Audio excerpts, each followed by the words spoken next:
Go. Recording in progress. Hey folks, Roland Martin here, host of Roland Martin Unfiltered, founder of the Black Star Network. I'm coming to you live from the MGM Grand. My man Jalen Rose is having his Celebrity Golf Classic, and so the parents' party is happening right now. But it didn't stop me from joining the Wind of Black Men called.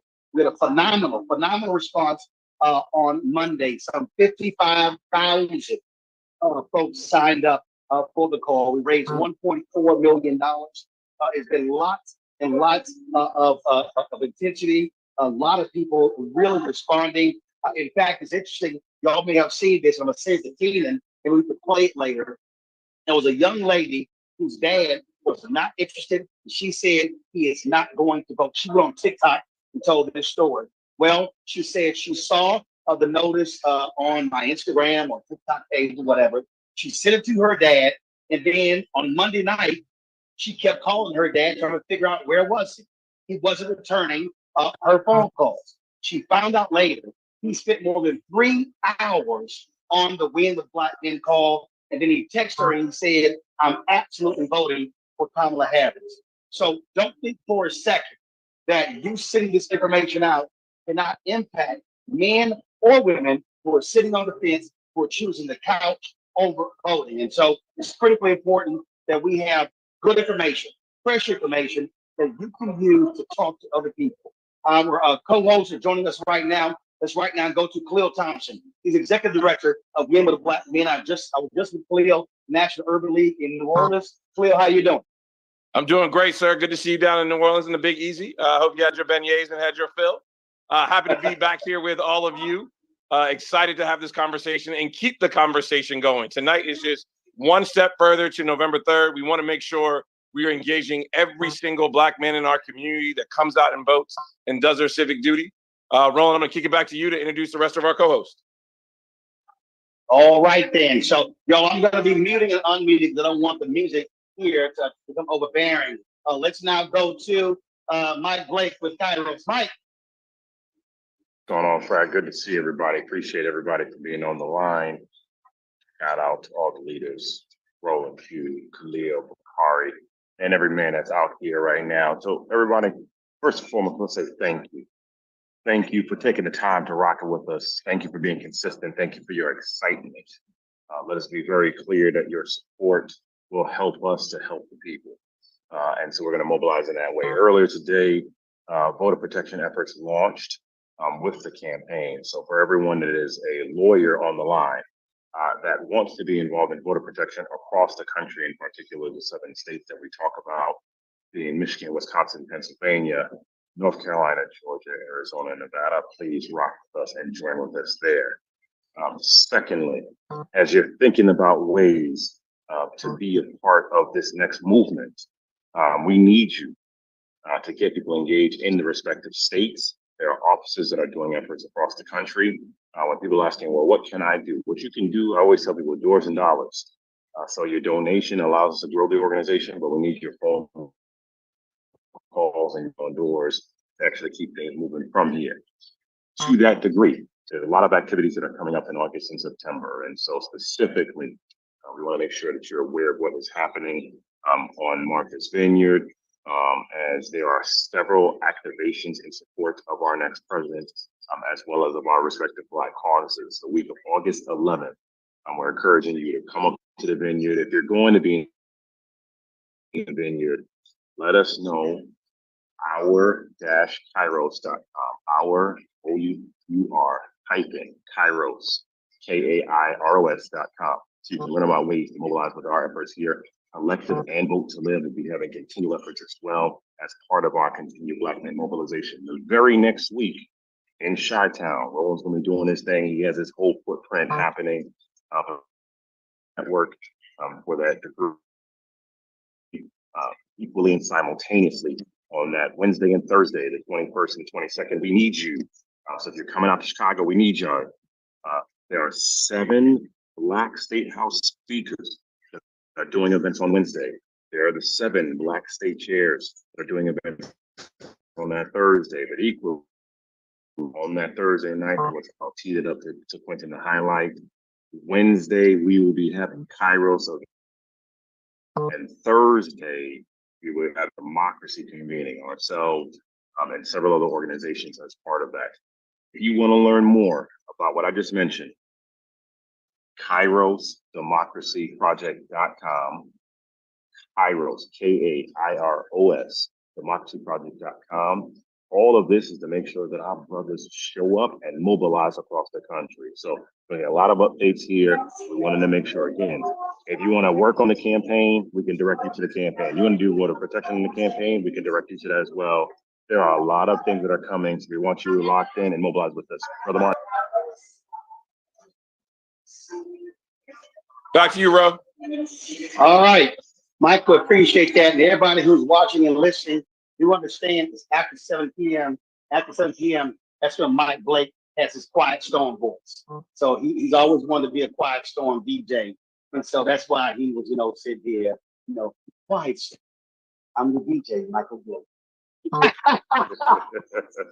Also on the road, folks, let's go to wannabe Teddy Pendergrass, Bakari Sellers. You wish your beard could do like this. I see Quentin trying to make no, you can't. Come on now. Quentin Come beard on. don't even touch. I'm a Zaddy, baby. I like my clean and smooth. Yeah, I see y'all boys trying to get your beard to fit in. Let me just say, I'm actually on family vacation this weekend. I'm actually in Amelia Island, Florida, and would not miss this call for the world. And I just want to say thank you to all the brothers who joined the call. And this is going to be a consistent drumbeat of organizing. Thank you, Michael, for the information. Khalil, thank you for the information. Quentin, thank you for your vision. And Roland, you've always been there for all of us putting things like this together. And so thank you. What happened last week or whenever it was, it felt like it was 2 months ago, has taken off. And more Black men are reaching out, trying to join these efforts. Let me just talk briefly, really quick about messaging and just some top line points. One of the things I hope that we all are doing are going out from these calls and being apostles of hope. I hope we're actually going out, leaving these calls and talking to other brothers and sisters who are not able to join these calls. And one of the things I want us to start doing with our messaging as we're going through this process is begin to talk about things in which Kamala Harris can do to change your life. There's a lot of talk about the history of Kamala Harris, the fact that she'd be the first Black female, but you can actually see that. I know Michael Blake was a part of an effort back in 2008. So was Khalil, that led to the first African-American president of the United States. But people can see that history in Kamala Harris. What I ask you to do is tell people those reasons why you support her. Tell people those reasons outside of that, of why you believe she can effectuate change.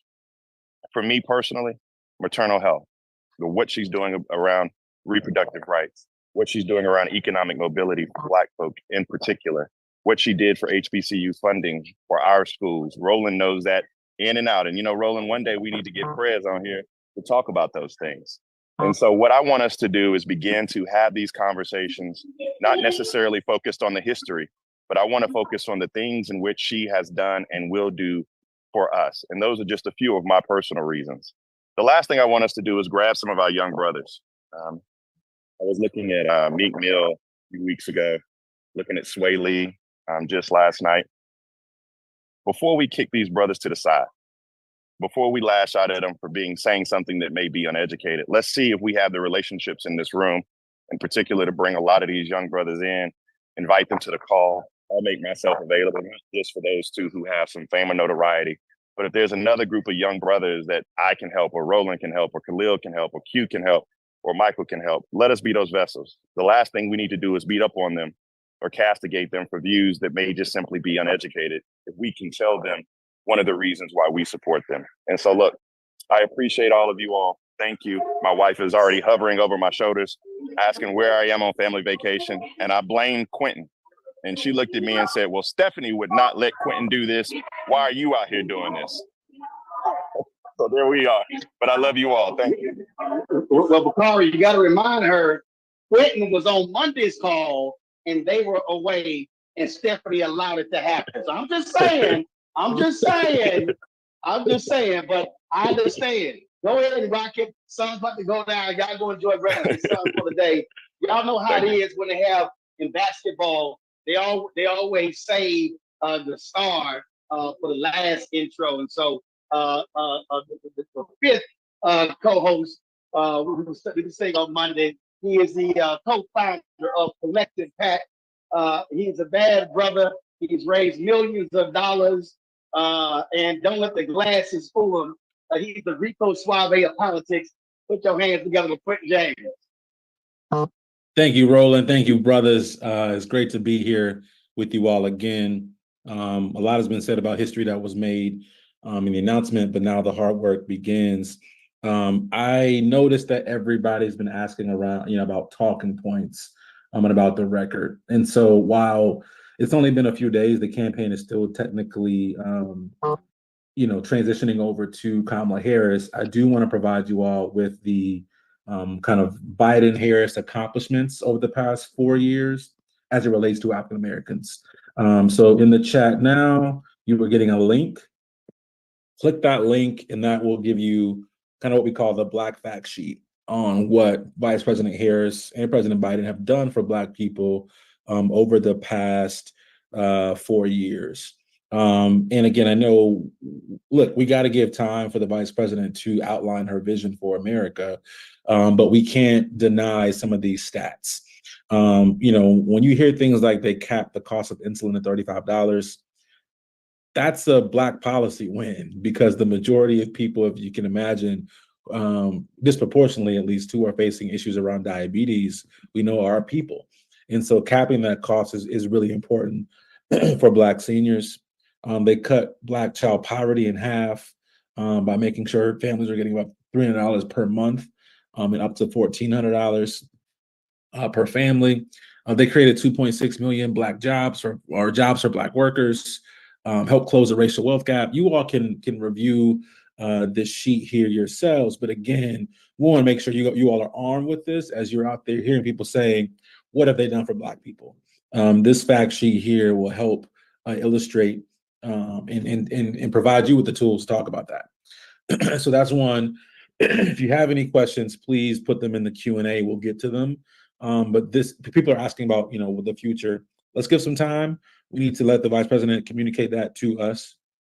But at the same time, when it comes to what has been done, you have that fact sheet. The next thing I want to just point out real quick is last week, we raised approximately, I'll get the exact figure in about 2 seconds. So we raised over $1.4 million last week. And part of that money that we raised is going to allow us to support Black male organizing effort. And so we're looking to provide grants to organizations doing Black male voter engagement work.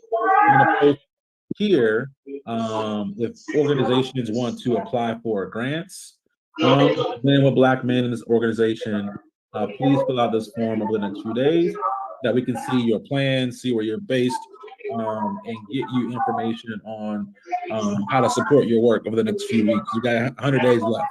And so the link I just shared you for grants is there, as well as the talking points for the campaign. Roland, passing it back over to you to get to some guest speakers, and we'll be talking throughout the evening. Again, we're still raising money, fam. So if you were not able to give last week, we would love for you to give this week as well. And we'll post that in the comments in chat for you all as well. Back to you, Roland. Roland, while you're coming back. All right, Quentin, I certainly appreciate it. So yeah, we'll take a little time. So I'm muting myself when you're talking, so you're not getting background noise here. So I appreciate it. Don Lemon is here. He's going to take over when I step away, because I was away at 8 o'clock to go do my duties here. So Don is here right now. And I want to quickly go to Antoine Seawright. He's the CEO of Blueprint Strategies LLC. He also is a Democratic strategist. Antoine, you got the floor.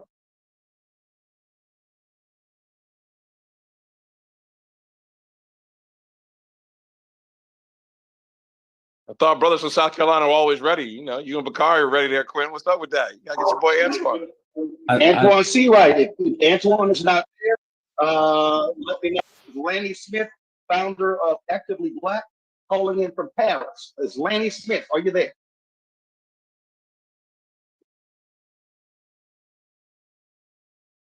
All right, y'all let me know when Lanny's there. I do see the Michigan Lieutenant Governor, Garland Gilchrist. Lieutenant Governor Gilchrist, take it from here. Roland, thank you, brother. Quentin, Bakari, Khalil, everybody, thank you for your leadership. I'm coming to you right now from Detroit, Michigan. I was on that call last week from London, so I'm caught up from the jet lag, but I'm just as hyped now as I was at 2 o'clock in the morning when I jumped on with y'all to tell you how excited I was about this vice president becoming our next president. I'm so hyped for Kamala Harris. I'm hyped for the role that Black men are going to play and making sure that we create the conditions for this to be a historic election, not only in terms of her victory, but in terms of our participation.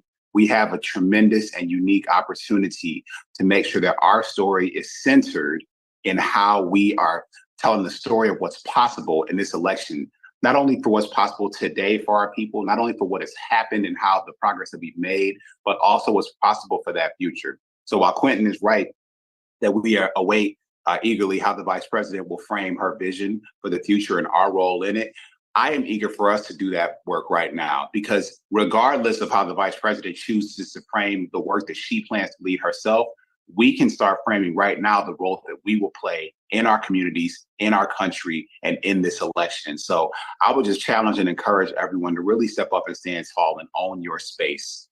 This being called Win with Black Men is particularly inspiring to me because it really shows if you can win with Black men, to me, that means that we can't win without us. So we need to make sure that we are really up here, all hands on deck, really outside, going and talking to every single person that we can, letting them know why this is important to us so that they can see why it's important to them. I want you to center the fact that your story matters here. For far too long, I think too many of us have been timid. Too many of us have been unwilling to really bring our full selves to participating in the political process. We don't have time for that anymore.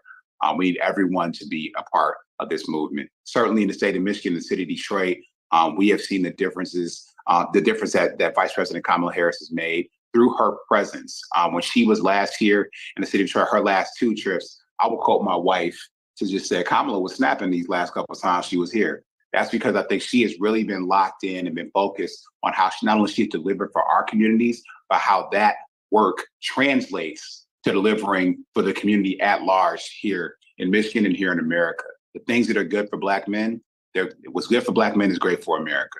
And so I want to make sure that we recognize that we own that, and that we walk tall with pride as we step up and step in. We all must do something important in this moment. Now, that's going to look different for every individual. We all bring different things to the table. Some of us are skilled organizers, some of us are skilled speakers, some of us are skilled fundraisers, some of us are skilled conversationalists, some of us are skilled artists. Whatever gifts God gave you, I want you to really think, look within yourself and understand how you can apply them to this movement so that we can all own this victory, all have a piece of this victory, so we can all have a piece of that future. That's how we're going to make this happen. So really, everybody, stand tall for yourself and stand tall for one another. Stand tall for our community, stand tall for our future by getting up, getting out, and getting in.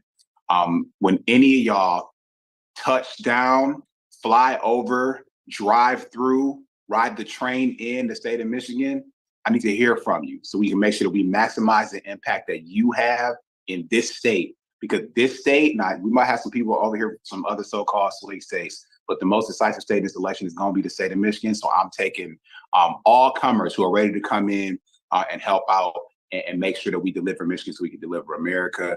I know I'm going to pass it back to you, Roland, but I do want to shout out one person who did that example, and that's my brother, Mayor Quentin Lucas from Kansas City.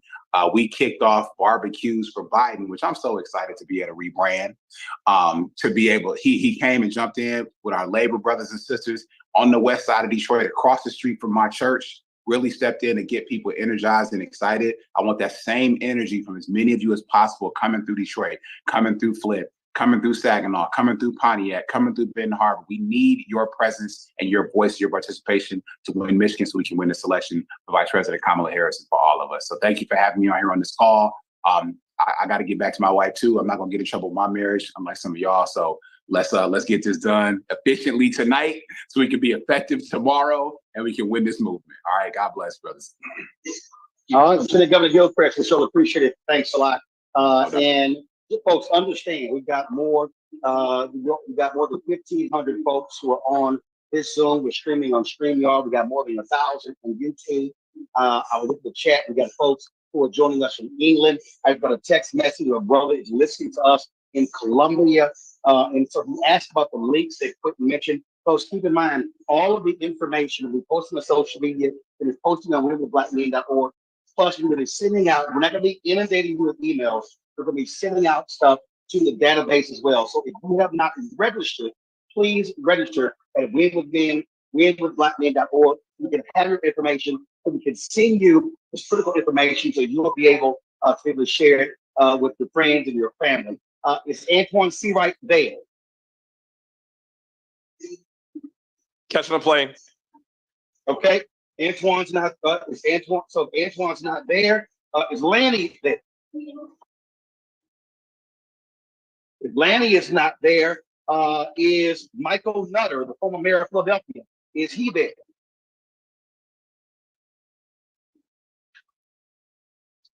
Let's go to Terrence. Okay. I do see Mayor Quentin Lucas of Kansas City, Missouri. Mayor Lucas. Let me get unmuted. How's everybody doing tonight? It is an honor to be with you. I consider myself the other Quentin. I'm the Quentin who doesn't necessarily raise all the money around the country, but gets a chance to tell some good stories about what we're working on. And so, as the Lieutenant Governor just said, we need you in whatever way you can contribute. I was up in Michigan recently. I had the opportunity to talk to good people in Detroit, but I didn't just go to Detroit. I went to Kalamazoo. I went to Grand Rapids. I was in Benton Harbor. Frankly, what we are talking about right now as Black men in this country are the types of things that men everywhere are talking about and looking for. How do we make sure we have good and stable and quality jobs in our communities? How do we make sure that we have good health care in our communities? And how do we make sure that we actually have a candidate who talks about the issues that we care about and our community? What we need to make sure that we are doing in this election is not let President Trump, not let his crew try to divide us in different ways. Now, in the prior campaign, they were trying to say, hey, this is Trump showing up at a Black church once. Now, the most interesting thing about him showing up at that Black church in Detroit was just how many white folks were sitting in that Black church that day. But what I will say is we need to make sure that we're doing the work that says, no, we are here, we are engaged, we are organized, and do not let our community go by the wayside. I happen to believe, and maybe it's because I'm biased, but I've been able to do surrogate work in Georgia, Michigan, and Pennsylvania so far. In each of those, I have seen that Black energy and excitement will make the difference in these races. Vice President Harris has almost tied it up already in any number of swing states. Michigan, Pennsylvania, you're seeing new polls out today. We need to make sure that she has that extra edge that goes over and above it. So a few things we need to do in the next 100 days. First of all, I was just with my family. You need to tell them that this really matters. This isn't a sit on the sideline election.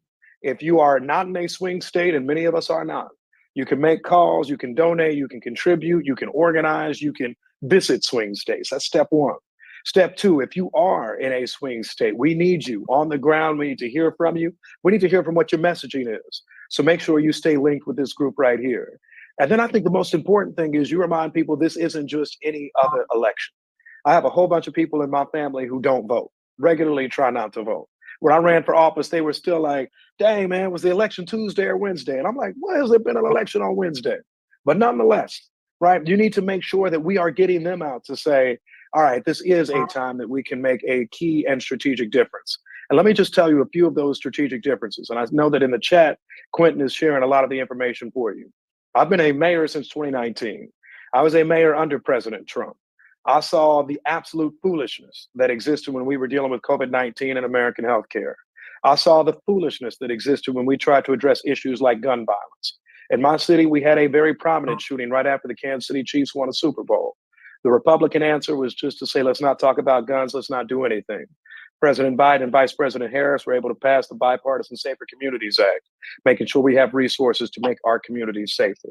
They're invested in our healthcare, in our cities, in our schools, in our communities. And this is a time we can make a very clear difference. So I'm proud to stand with other Black men in America throughout our country, because I think we will make a difference. We will get 4 more years to truly change this country for the better. And more than anything, we get 4 more years to build more outstanding leaders in each town, village, city that we find Black people in, and we'll be able to succeed even further. So thank y'all for letting me be here. It is good to see so many of y'all. I ain't seen my brother Don Lemon in a minute, so it's good to see you again, sir. And everybody involved. And I'll turn it back over to our leadership. Khalil, you're doing a wonderful job. Mayor Quentin Lucas of Kansas City, Missouri. I sure appreciate it. Thank you so very much. Folks, since President Joe Biden 1 week ago decided he was going to seek re-election and he endorsed Vice President Kamala Harris, you've seen a dramatic shift in polls, national polls, battleground polls as well. You've seen a shift in approval ratings, favorability ratings. And so joining us right now is someone who is quite familiar with polls, Terrence Woodbury. Terrence Woodbury, of course, has his own polling firm, and he's always pouring over these numbers. He's been spending time with focus groups. So, Terrence, what you got for us? Thank you so much, Roland. Thank all of you gentlemen for being here. I started this company to make sure that we are lifting up the voices that are underrepresented, misrepresented in research. And I can assure you that no one is more misrepresented in polling right now than Black men. And so we've been keeping our finger on the pulse. We work with organizations like NAACP, Black Lives Matter, Collective PAC, Black Men Vote, Higher Heights, in order to keep our finger on the pulse. We're in focus groups almost every night, y'all. And so I don't come to tell you my opinion. I come to tell you the opinion of the Black folks that we talk to every day. Look, with the support of Brother Quentin, we do have a poll, a new poll from of the vice president post her becoming the nominee. Quentin also just got back from vacation, so we got to talk about how we're gonna get that data out into the public. But for now, I want to show y'all a couple of slides. I just want to arm y'all with data. We all got work to do, right? But I want to make sure. The first thing you're gonna do is come on the Black Star Network so we know what you're gonna do first. But go right ahead. That's what we can premiere that poll over there, Quentin, when you're ready. All right, y'all. Let me just walk you through a couple of points real quick. I got 5 minutes. Number one, the vice president is not going to inherit Joe Biden's coalition. She's going to have to build her own. Joe Biden became president with a lot of blocks of voters that not all Democrats do well with. Groups like Black seniors, like white seniors. All Democrats do well with Black seniors. I always say I love Black seniors because we know they're going to vote and we know who they're going to vote for. Well, Joe Biden did exceptionally well amongst white seniors, who are the largest voting bloc in America. Something tells me that Kamala Harris is not going to do better than Scranton Joe with Black seniors. With white seniors. And so she's going to have to consolidate her base of Black voters, of young voters, and of POC women and of women of color. Look, hey, Terrence. Yep. Hey, Terrence, but I want you to explain that point there. And first of all, Democrats have not done well with white voters since the LBJ in 1964. Biden did the best among white voters, correct me, of any Democrat for really in 30 plus years. Was it 42% of white voters who received? That's exactly right. 42, 50, Hillary 60, I think. Yep. Hillary Clinton was around 38. So the reality is that it's critically important for Vice President Kamala Harris to get around 40% of white voters, correct, and to have a dramatic increase of Black, Latino, and young voters, right? That's exactly right. So Barack Obama's coalition included a lot more voters of color, not just a larger share of them, but there were more of them voting because they were mobilized by Barack Obama. When Joe Biden got elected, he did much better than Barack Obama and Hillary Clinton with groups like white seniors, like white women, like white college voters. Some of those groups Kamala Harris is going to do well with. I expect her to do well with white women. But some of those groups she's not going to do as well with, like white seniors. She's not going to do as well as Scranton Joe does with white seniors, and they're the largest voting bloc in America. President Biden also got 79% of Black men's votes, y'all. Kamala Harris ain't gonna win with 79% of Black men's votes. She's gonna have to get closer to 90%. She's gonna get close to that Obama level number. The reason he was able to win with 79 is because of how well he was doing with the groups that we know she's not going to be able to perform as well with, like white seniors. All right, number two, pervasive misinformation and disinformation have done damage to her credibility amongst the exact groups that she needs to win: Black people, young people, and women of color. these stereotypes that she's not Black enough, that she's not woman enough because she don't have kids. I hear all of this shit in focus groups. And the thing that we hear the most is that she locked up a bunch of Black folks. So what do we have to do? We have to redefine her before we allow them to define her. That starts with layering in her bio. It doesn't start with her resume, right? It doesn't start with how many offices she's won and how many glass ceilings she shattered. That's important. But for Black men, we got to know who she is. Who's your mama? You know, where you from? What do you believe in? Do you go to church? Do you pray? We need the basics. And then we can get to correcting the record. And then we can be, to Quentin's point, and then we can start crystallizing her vision for the future. And then most important, we have to define the existential threat of this election. Another correction I want to make, folks, the threat here is not racism. Black men know that Donald Trump is racist. They know that politics is racist, that it's kind of built in. And so we can't expect that, like, if we can just raise that, the thing he said about the Central Park Five, or that thing he said about shithole countries, they heard all of it.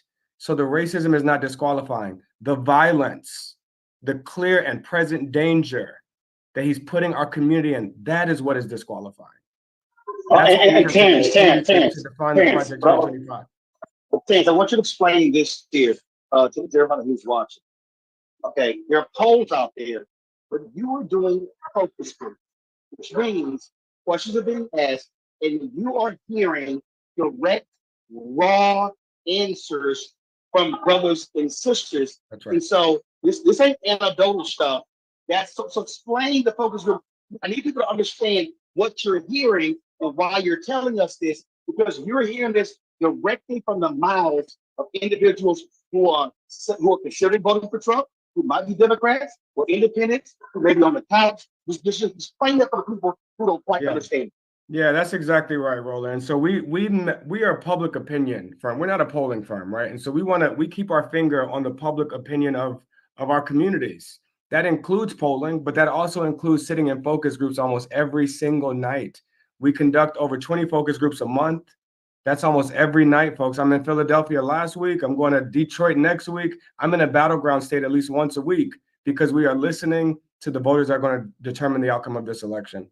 And one of the things that we're hearing the most is number 3. In fact, I was in focus groups on Tuesday, 48 hours after she was nominated, and I heard number 3 more than I'm hearing anything else. And that is, Black folks are not underestimating the America's proclivity for racism, right? And what does that mean? In these focus groups, when I asked them about, how do you feel about Kamala Harris being nominated? Do you think she can win? The main concern that people have is not that they don't like her. It's that white folks might not vote for her. It's that what happens if white people don't vote for her and then he gets elected, right? For Black people, the number one priority in this election is beating Donald Trump. And so what happens if America's racism and sexism prevents this woman from getting elected? They are terrified by that. And if you remember, it was the same thing they felt about Barack Obama in 2008, y'all. Barack Obama wasn't winning South Carolina. Hillary Clinton was winning South Carolina until Barack Obama won Iowa in 2008, because Black folks needed to know that white people would vote for him. That's right. We needed to know that before we bet on him. We needed to know, because we're not just voting for ourselves. We're practical voters. We're voting to defend our communities. And right now, we're defending it against that existential threat of violence. And can she beat him? So what do we need to do to convince Black folks that she could win this thing? We have to demonstrate momentum, remind them of our collective power, this grassroots energy. This is how we convince them. The grassroots, the grass tops energy is going to convince the grassroots. The second thing, though, is that we got to remind them that we've overcome sexism and racism before. We did it for Barack Obama. It's our collective power. Together, we can do this. And finally, and this is going to be a big part of this, y'all, is mega star power. When she's standing on stage with Barack Obama and Meryl Streep and Will Smith, and on Tuesday, she's going to be in Atlanta performing with Meg Thee Stallion. That's how she does it, y'all. That's how that people start to see the collective power around her. And that's how they believe that we can beat this racism and beat this sexism. And finally, look, Black men, a lot of the very progressive social issues aren't very mobilizing to us, like marriage equality and immigration, and some of those things aren't the issues that we're it's not that we're against all of those things. It's that those aren't the reasons we're about to get up and go vote, right? With the exception of abortion. Abortion is the one social issue that, listen, y'all, Black men are supporting abortion in some places at higher rates than women. That's not just based on their opinion, that's based on their votes. In Ohio, issue 1 in 2023, issue 1 was an abortion amendment in 2023 in Ohio. Black men supported issue 1 more than any group in the state of Ohio, including Black women. 87% of Black men voted yes on issue 1. And so abortion is very mobilizing for Black men. But the other thing we got to do with these progressive issues, I'm not telling Democrats and progressives to abandon progressive issues. I'm saying we got to package these progressive issues and message them through Black values. Values like spirituality, patriotism, masculinity. Listen, I had a brother tell me in a focus group just last week in Philadelphia that when he sees an American flag hanging on somebody's house, that means they're white and they're racist. We can't seed racism. We can't seed patriotism, y'all. We can't seed Jesus. We can't seed these things to the right. And the most important thing I've been trying to tell Democrats all the time is like, not all masculinity is toxic. We can't seed masculinity to the right, or you're going to seed my father. If you seed God and you seed patriotism and you seed masculinity, there's no place for him in this party. So what does that mean? It means we message these progressive values like abortion through a religious value. God grants us all freedom of choice. Why should government grant women any less than that? That is a religious value for a progressive issue. As the head of my household, I must protect my family from intrusive governments that tell them who they can and cannot be. That is a masculine value for a progressive issue. In fact, that last bullet point is exactly what we see Dwayne Wade doing every single day for his daughter. As the head of his household, he stands up for his trans daughter because that's his responsibility as a father, right? These are the ways that we use our values to message these progressive issues. All right, y'all, let me give you a couple of slides real quick. First things first, this is a poll that was taken the day after she became the nominee. I told you she's not going to inherit Joe Biden's coalition. Well, we see that happening already. But we also see her putting together her own, she's doing a lot, 7 points worse with men, 7 points worse than Joe Biden was doing with men. But the reason she's closing that gap, that there was a 6-point gap between Biden and Trump, there's a 2-point gap between Harris and Trump, 2 points. She's already closed about 4 points in 24 hours. The reason she's doing that is because she's putting together the Kamala Harris coalition. Look at that list at the bottom there. She's doing 6 points better with Democrats, 4 points better with Latino voters, 12 points better with young voters, and 15 points better with Black voters in 24 hours. Before she's even had a chance to make to make a case for herself, her coalition is already assembling around. About 30 more seconds, Terrence. Last thing I want to give y'all, this is the last one because you're going to hear a lot about her locking up Black folks, all the top cop shit. You're going to hear that, right? Because that's the misinformation that they found to be most effective. Well, we did this poll back in 2020 with Collective PAC again.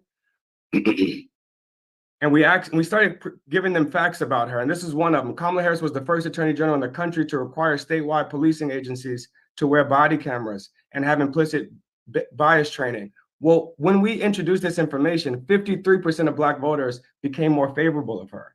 53%. That's not a persuasive statement. It's just a fact. And what that tells me, guys, as I wrap up here, we have to introduce the facts about her. We got to tell them, give them the truth, because when we do, we increase her approval amongst people of color from 51% to 72%. We can do this, y'all. It takes money. Please donate.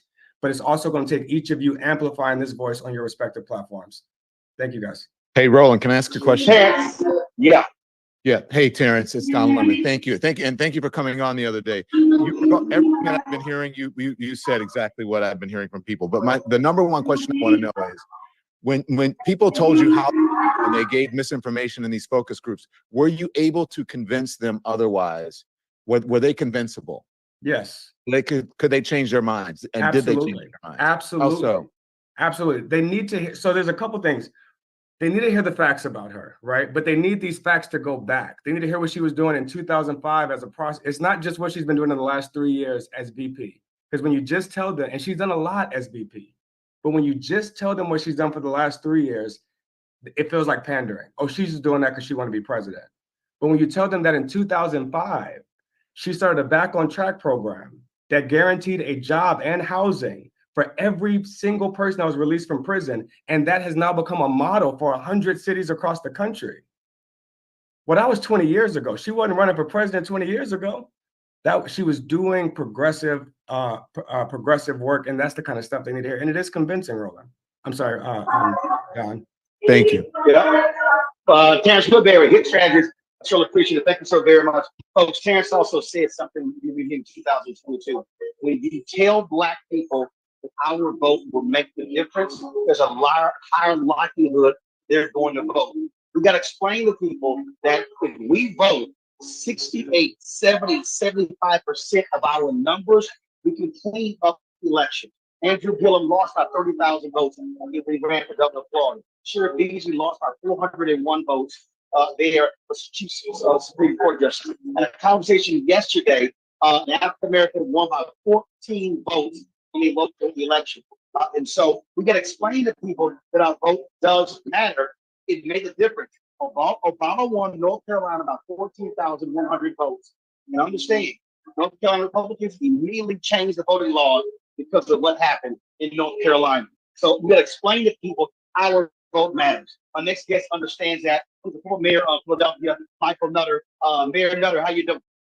I'm doing well, Roland. Thanks, and Quentin, thanks for inviting me. Terrence, great information. Love to catch up with you online or however we're going to get our information. These facts are important. I was doing some work, and the TV was on in the background between the Olympics, and I heard this commercial. It was obviously an anti Kamala Harris commercial, but the end of it, the tagline was something like, "She's the most dangerous woman in America."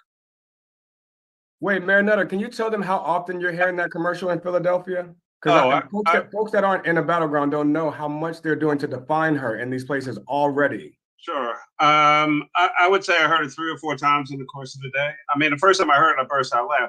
It's like, are you serious? She's the most dangerous person in the country, right? So, I mean, our airwaves are flooded. Now, the flip side of that is, I mean, there were, pro Kamala Harris ads on the same station at the same time. But if they're running 5 and we're running 5 or 4 or 6 or whatever, for most folks at some point, it just kind of washes everything out. I mean, it's having like, what do I believe, right? And so somebody dropped in the chat a fact sheet. I think we've got to be strong out here. I talked to Quentin about this. I mean, we have to take seriously the smearing of her name and reputation. For me, the first rule of politics is define yourself before someone does it for you, because you won't like it. Now, it's weird in a way to say that we need to define or redefine Kamala Harris, right? District Attorney, Attorney General, U.S. Senator, Vice President, now running for president. She's been on the field more than a minute, but this is a different situation. There's no office obviously like it, and so what I would ask you, I'm not trying to ask you right now, but I think what's important for us is, what are these different messages? I saw the screen and the 1 and the 2 and the 3 and the 4. How do we package that in a way that is digestible, that is in 30, 45 seconds, whether it's on TV or any of the various platforms? People are getting their information in bites. They don't know where to get it, to get the truth in many instances, and it's going to be a dogfight.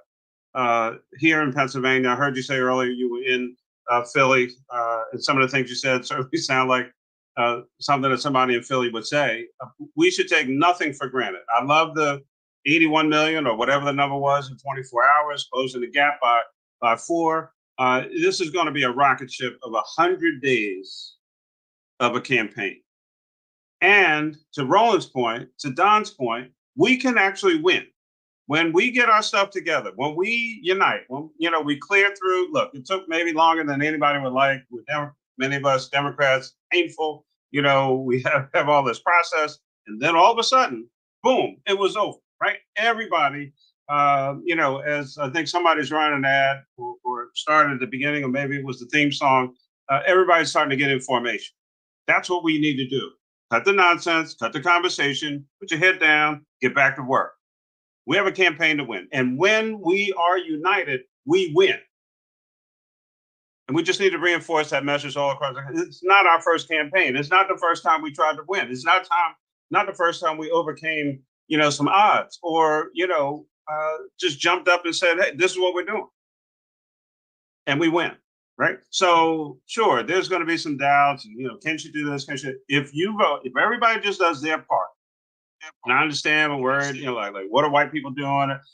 Who knows what white people are going to do?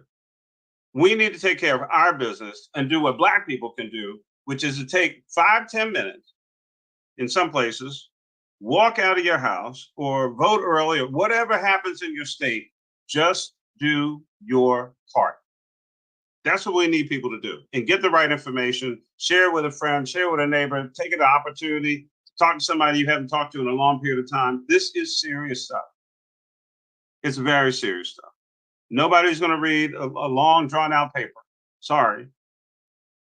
These are the issues, 3 or 4 things. People keep track. This is what it's about. This is what I'm communicating. Let's keep it moving. And get out and early vote, day vote, whatever vote you're doing, do that vote. All right, Mayor Nutter, we so appreciate it, sir. Thank you so very much. Let's go to my man. Glad y'all doing what you're doing. Thank you. Appreciate it. Let's go to my man, communications expert, journalist, Jeff Johnson. Jeff. Hey, you all. Good to be with you. Quentin, Khalil, Roland, all of you that are kind of on the front lines of ensuring that this happens. Thank you. But I really want to say thank you so much to Terrence. What many of us don't know is Black men are the least polled group of people in America. People know less about what we think, what we want, the complexity of our demographics than anybody. And I bring to this work, as many of you know, 7 presidential cycles, from being the National Youth Director in 2000 to covering the election for BET in 2008 to supporting Black Men Vote, where we specifically had a super PAC focused on turning Black men out, to running to being with comms and priorities. And one thing I've learned, the party only knows so much. And as Black men not being polled, every time I hear a briefing about what Black male voters want, I'm like, what Black men did they talk to? Which is why I think Terrence's work is so critically important.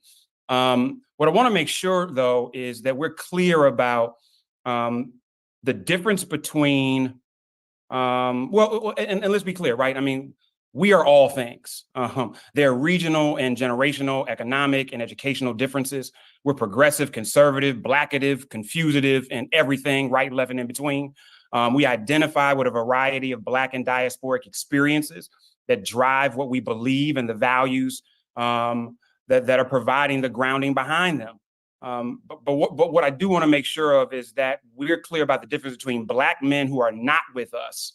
And by that, I mean Black men who are operating with a mission that seeks and is intentional about harming Black people.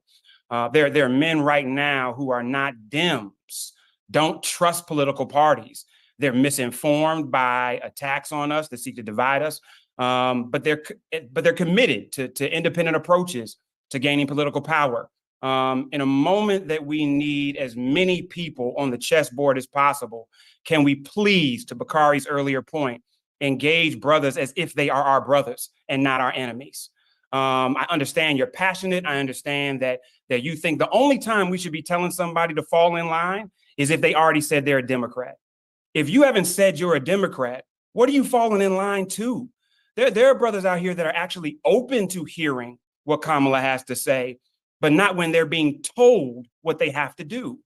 With nobody saying, what do you care about? What are your interests? What are you passionate about? Why do you vote? As a father, what are the things that you show up for your kids? As a husband, how are you leading your family? As a business owner, what are the things you want? And I think that somewhere somebody told us that we just have to acquiesce to a party agenda that really hasn't served a lot of Black men. And so this isn't just about Black men being duped by Russians or Chinese that are spitting messages at us to confuse us. This is Black men that say, I don't believe the hype.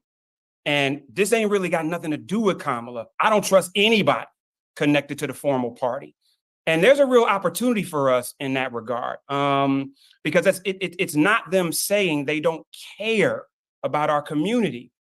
Can we please ask them questions in an attempt to understand their concerns, their issues, who they don't want to mess with and why? So even after our engagement, even if we disagree, we can increase understanding with our brothers who do operate in integrity but disagree. I'm not with men who don't know how to support or refuse to support women's leadership. But I am with brothers who are in the trenches on a daily basis as fathers and business owners, as activists and servants, as preachers and community members who support their community, who just want answers to some questions before they decide what they do, and don't want to feel forced. And what I would say is, I was with a brother the other day who just said, I don't mess with anybody that is connected to a party. And I'm like, well, you don't really have a choice in this regard. The other thing I want us to be careful about is cultural wins are not enough for everybody. There are people that felt like they rode a cultural history bandwagon with President Obama and didn't get enough in return for focusing on cultural historical moments versus practical political returns, right? And I can't blame them for being angry about that. So I'm gonna be real honest with you. I'm not excited about Kamala Harris. I believe in Kamala Harris. And that's a fundamental difference for me. I don't have to be excited about somebody's leadership to believe in somebody's leadership. I would rather believe than be excited, because I know there's some people I'm excited about that don't have capacity. And I fundamentally believe that she does. I'm committed to supporting her leadership. I'm committed to fighting. I think Terrence talked about not talking about her resume, but I think there are places that we who are a part of this do need to defend her resume. One, to be like, this DEI shit is ridiculous. She's not a DEI hire. And two, to talk about, do you know what it takes politically and otherwise to win a DA race, to win an AG race, to win a Senate race? As a Black woman, that doesn't happen because you show up and you look good and you are AKA and went to Howard. It happens because you understand the politics of your district, of your state, and you work them and you work relationships and you move. And we've got to talk about both. As I close, I think we got to remember too, y'all, that in 2020 she wasn't allowed to tell her story. It literally was like, stand there, be with Joe Biden, don't make too much noise, and get the Black women to turn out. She did not get to tell her story. In fact, Don can tell you, and folks like myself and Roland can tell you who are in the media, that many of us tried to have opportunities to do sit downs with her to talk about her story, about the tension between being a Black woman and a prosecutor, about, even though she didn't marry a Black man, what did Black men mean to her in her life and her trajectory? Those things didn't happen. I'm excited about the possibility of those happening so that brothers have the opportunity, I think, to Terrence's point, to understand what her story is, what she believes, what she wants to fight for when nobody else is around, who she has fought for. Those kind of things make a difference. So let's help be a bridge to real conversation that I think a lot of people are trying to shut down. It is not time to tell Black men that them having questions about a candidate is the wrong thing to do. Don't attack her. Don't use a gender weaponization to come against her, because we're not going to stand for that. But you saying you don't know if you're with her or not is justifiable if nobody's tried to earn your vote yet. And I want us to be bridges to brothers that might be there for her. I think, Don, your question to Terrence was right on. What are the things that are changing their mind? Talking to them like they're adults, talking to them like they care, talking to them that they're not Black women and don't think the same way and have individual views, but have a level of track record where they've been committed to our community. I talked to a brother in Atlanta on Friday, And after he told me about his concerns about trust. Got 30 seconds, Jeff. Yep, trust of the party. I told him, listen, 3 things are going to happen. Somebody going to get elected, and they are going to ensure that money gets spent, laws get passed, and judges get appointed. You ain't got to be excited. You don't have to love them, trust them, like them, want to go to dinner with them. You just got to pick somebody who you think is going to kill your family less and support your family most. The election is, and I'm closing, Roland, is one weapon in our arsenal. So it doesn't mean we put all our eggs in this basket, but we damn sure can't leave this one to chance. So you all, let's be imaginative in how we engage brothers, how we talk to them, how we use resources and engage. And it's not just the stars, y'all. It is massive local voices. Use the voices of brothers in these community to engage brothers in these community, because they've got trust many of us don't have there. And that's how we're going to change them. Thank you all. Appreciate it, Roland. All right, appreciate it. Thank you so very much. Coming up next, and I want to remind all the speakers, it's super tight. We have several blocks up here. Chris Evans, he's the co-president of Fusion Entertainment. I'm going to pull Chris up right now. And then I have to step away to the Jalen Rose event. You have Chris there? Is Chris there? I'm here. Let me see, Chris. Chris is there. And so after Chris speaks, Don Lemon will take it over from here. Glad to see everyone on the call. More than 2,000 folks in this Zoom. Also stream almost 2,000 on YouTube, on Facebook, and Twitch as well. And so keep the conversation going. Chris, take it away. Gentlemen, thanks a lot. Thank you, Roland. Thank you so much, Roland. Hi, guys. I'm so excited to be here with you all. Thrilled to join you. I am an early supporter of the vice president from back when she ran the first time. And I've gotten to know her and Doug a little bit since then. And I've had a lot of interactions on social media, getting to understand what people like about her, what they don't. What Terrence said before really resonated with me in terms of knowing what she was doing before she was running for president. So when I first learned about who Kamala Harris was, that she was potentially someone who could be running, I said, let me go back. Let me go way back to what she was doing when she was the prosecutor in Alameda County, when she was the DA, when she was all of these things that she was doing when people weren't paying attention, to see who she really was and what her values were. So I literally went back, set my Google, news date range to years and years ago, and just went and started reading articles, watching her interviews and all of that stuff. And what you will find is that she was ahead of the curve on every issue that people are talking about now when it comes to progressive law enforcement, progressive criminal justice. I think somebody mentioned the Back on Track program. I mean, at the time, people were calling the program Back on Crack. They were saying, why are you're a prosecutor, you're supposed to be putting people in prison, why are you letting them out? So this whole narrative that people are running with now, that she had these sort of draconian policies where she was just indiscriminately locking Black people up, is not supported by the facts, but people don't know that. So I'm on Twitter every day, trying to correct misinformation that people have about her. I cannot tell you how many things I've been posting just since she announced that she's running, that people are like, oh, wow, I didn't know this about her. I didn't know she did this program or that. I didn't know that she was, pissing off the San Francisco PD because they were setting up sting operations for these young girls who were prostitutes, and Kamala refused to prosecute them. And they were pissed at her that they wasted all this time and resources. And she tried to help these girls get help to get out of the situations they were in. I didn't know about X, Y, and Z. And I'm thinking, all of this information was out there when she ran the first time, but nobody was paying attention, and the media wasn't giving her a chance to really tell her story. We're seeing, I'm sure a lot of you have seen these things that are going around now with some of our rappers and our entertainers that are posting some not very accurate information about her right now on social media. There's things that are going around I've seen on TikTok and Instagram about Nina Simone and her granddaughter, and the stuff about her truancy and the marijuana thing, and all of that stuff.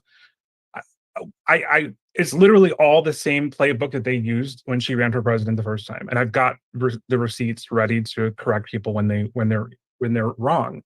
So people just need to be educated about the information. And so I think we as Black men specifically, we can go out there and have these conversations off social media, obviously everybody here on this Zoom is someone who's involved and who's going to vote and all of that stuff. But we need to get to those people who are not as motivated as we are and who are not having these conversations.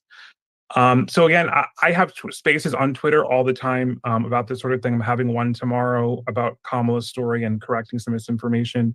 But I think we all continue to keep doing this work, continue to keep having these conversations. And I've also put together a bunch of documents about her accomplishments as VP, correcting different talking points about her record. So I've got all of that out there for people who may want to send it to their family members or to whomever they're talking to. But again, I'm so happy to be here with all of you guys. And yeah, thank you for having me.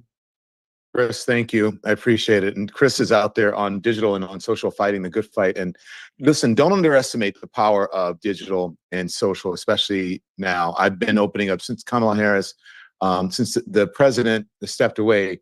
I can't open my social media without seeing something about Kamala Harris, right? And so I think the campaign understands the importance of digital and especially the importance of social media, because a lot of people are getting it from there. But when you get it from social media, there are no editorial controls. So we need to make sure that what is being put out there on social media, that it is right, that it's correct. I have so much to talk to you guys about, but I want to hear from you. And feel free, I think if you have questions to our panelists, and I'm going to try to moderate to keep it short, but if you have questions to our panelists, feel free to jump in. Ask me to jump in and ask a question, because I think it's important to, in real time, to be able to respond to some of these things. Because Terrence, you're right on. I think we need to hear more from you about what people need to hear in order to correct the misinformation. I want to go now to my homeboy who's here from Louisiana, Mr. Gary Chambers. Gary, you have a few words from us, and thank you for joining. Good to see you, Don, and it's good to be with all of you. It is critical for us as Black men that we understand our role and responsibility in these conversations. I really appreciated what Jeff said a few minutes ago, because a lot of the conversation that I've had with Black men has been around questions that just want clarity. They want to understand what's at stake. They understand what's at stake, but they want to know, am I giving my vote to somebody who's different than the previous people? I think that, one, we do understand clearly she's different than the previous people. She's somebody who worked her way up in a very aggressive way through positions that have meaningful impact on Black people. But what the brother Terrence said about her being the person who brought body cameras in for statewide agencies in California, one, California being the largest state in the country population-wise, that means that's a lot of people that have encountered the police that, because of this woman, had to have transparent encounters with the police. As somebody who helped push for body cameras in Baton Rouge, who is still fighting against police departments that are brutalizing and strip searching Black people here in Louisiana, it is the Biden-Harris Justice Department that is investigating those police departments. That's something that did not happen under Donald Trump. When we talk about this immunity that Donald Trump wants to give to police officers, if we have a person who is on the opposite of those positions that directly impact us as Black people, then this is a strategic business decision for the livelihood of us, our children, and the people that we love. It is not that we should also stop looking at politicians as saviors. Okay, there is no savior coming to save us. Every time Black folks have been saved in a situation, it has been Black people who have fought for the liberties that we have got. And for me, somebody who has worked tirelessly, I am frustrated with some of the conversations that I've seen us have. Not the questions that seek knowledge, but the people who just cast the woman away as if it's impossible for her to do it. It's impossible if we don't do our part.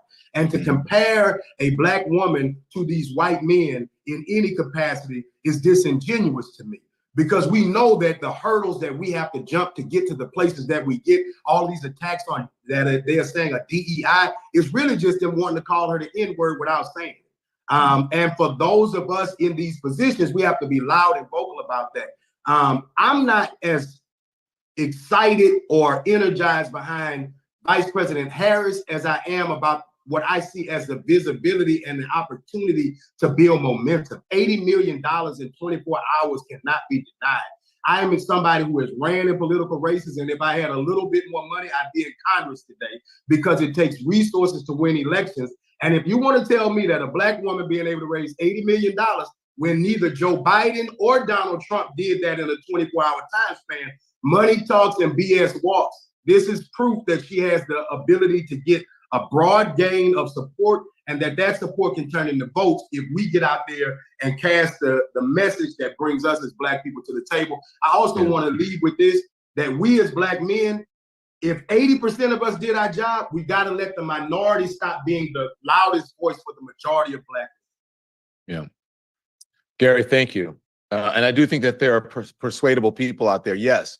I think that, we can win, but I think it's going to be tough in the swing states, and it's going to be tough with white men. I got to be honest, because I'm out there with every demographic, and yeah, that's going to be problematic. There's a white man call tomorrow night. I don't know if you guys know about that, and they've been calling and asking me for strategy. So hopefully they can sway some of their brothers. Hill Harper is here. Hill's running for Senate in Michigan. Hill, how you doing, brother? Is Hill there? No Hill. Hill, if you're there, unmute. All right, Hill, if you get here, then we'll get you. Terrence Green, are you there? Yes. Terrence, go ahead. You skipped because we don't have Hill. Good to see you, man. How are you? Hey, I'm great. I'm great. Good to see everyone this evening, and thanks to the team for inviting us to the call tonight. I'm a paid media strategist, and I've done advertising with national campaigns, including the Biden-Harris campaign. So this is a really fantastic thing for me to share with you a little bit of what we know sort of on the public side of things. As Mayor Nutter referenced earlier, the other side is already up. They're hitting her hard, and they're saying some things that are just completely out of line. Putting her record, and twisting it as a DA. They're saying that she let people out of jail who ended up murdering others, that she's done some really despicable things.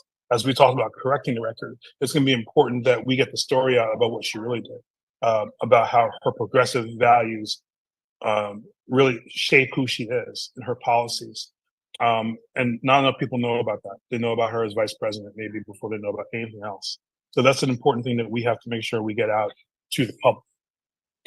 Right now, the other side, the bad guys, have about $35 million up on television through Labor Day. Our allies have come in with about $50 million that gets us a little bit further than Labor Day, but still, has us in a position. So we're going to need to make sure that we get up as a campaign as soon as we can to make sure we can counter all these messages and come in strong and tell people who she really is. You define yourself first, and we have to make sure we do that. I'm open for any questions that people have specifically to this. But what I will say is that the campaign has had already a fantastic start in terms of getting message out to folks on digital media, and we're going to see a lot more happening when it comes to the paid side. So stay tuned.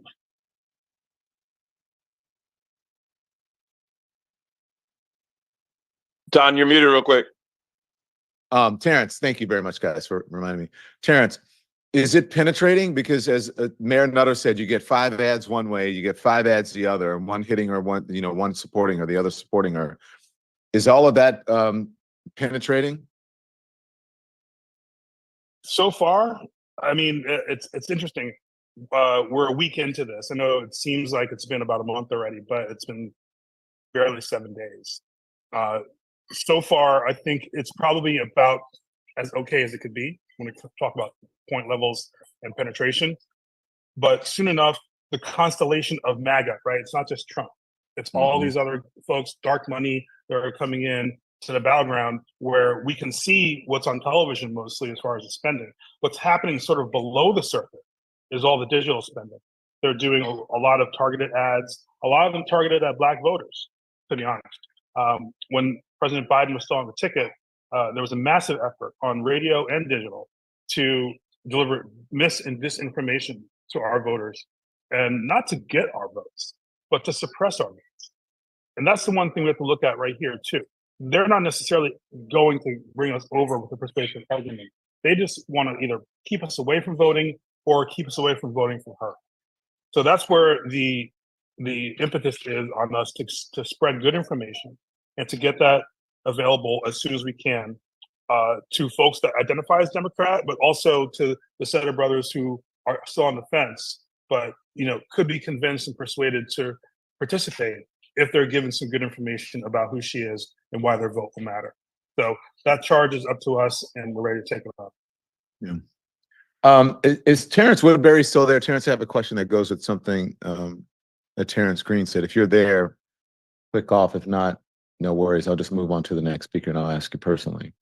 John, we also have 275 questions going right now that we're trying to come back and forth to. So, okay. If you guys can send it, because I don't see them. If you guys can send it, that would be great. I don't see the questions.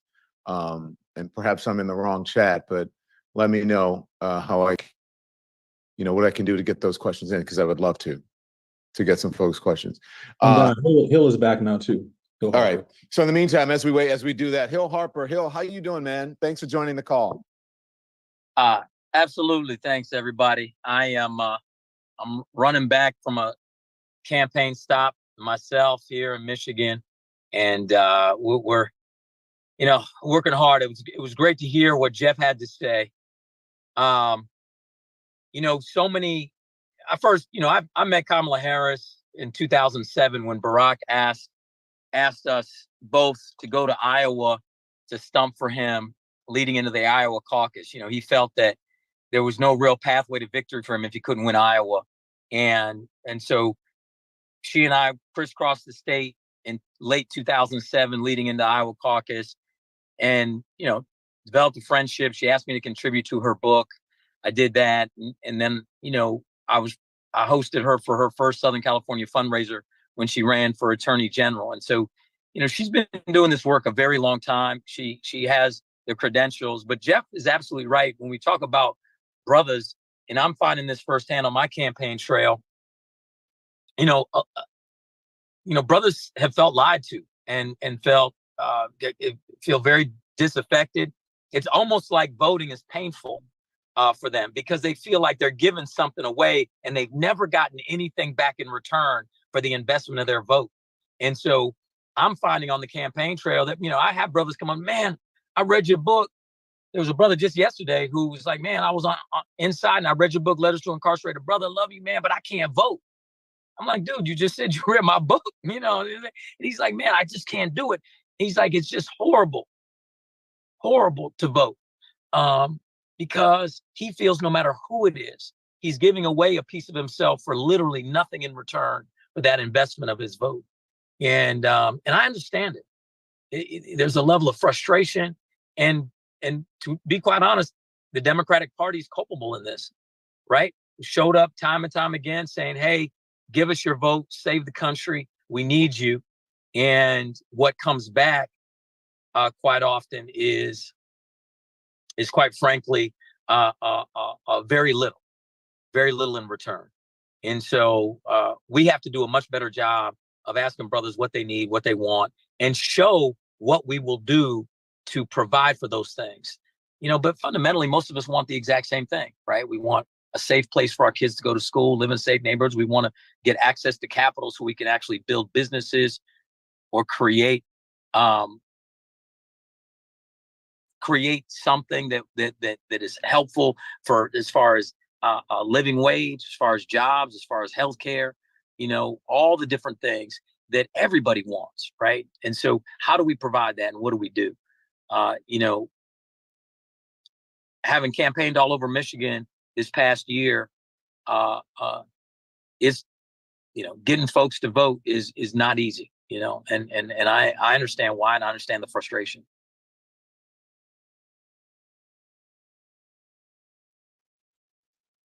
How are you doing on your campaign, Hill? Is there anything we can do to support you as we are all coming together tonight? We got 10. Election day is August 6th. We got 9 days. We got in-person early voting for the next 8 days. So I literally been, telling people, go vote, go vote.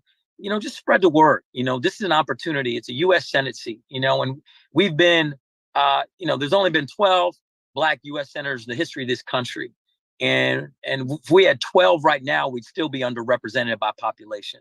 And this is an opportunity. It's an open U.S. Senate seat here in Michigan. It's an opportunity to get real representation. And literally, 100 people in this country. When I was at Harvard Law School, my constitutional law professor would talk about all the time how the U.S. Senate was the most powerful body in all of politics, the most deliberative body in all of politics. And then when you break it down, 100 people in this country control the distribution of $7.2 trillion annually. And, Shirley Chisholm said, if you don't have a seat at the table, bring a folding chair. Why? Because you have to have a seat at the table. If we're going to get resources back to our community, we have to bring them back. And so certainly the best way to help me is go to hillharper.com and if you give a few shekels, a few dollars, it helps us do a better job on Black radio. What I've noticed is that so many people come up to me, man, I'm gonna vote for you in November. It's gonna be you and Kamala at the top of the ticket. And I'm like, dude, if you don't vote for me in the primary August 6th, you ain't gonna see me in November because I won't be on the ballot. And so a lot of our people don't even know what a primary is or when the primary is. And again, that's partly our party's fault, right? They often show up in a battleground state like Michigan with tens of millions of dollars in October saying save the country, save democracy, but they don't get us involved in the primary process. They don't pay for get out the vote work in the primary. So my campaign is having to buy all sorts of time on Black radio just to let people know there's an election August 6th, right? To do just straight out GOTV work. And so obviously any support is helpful for that, because at this point in the campaign, any dollars that come in, it goes right back out onto Black radio. And obviously TV, streaming, digital, different ways to engage folks just to educate them that there is a primary. And if you know anybody in Michigan, please get them to vote. The last Democratic primary, Black turnout in Michigan was 10%. And if 1 out of 10 people vote in this primary, wow. your brother Hill Harper ain't gonna win. I'll tell you that. There's no way.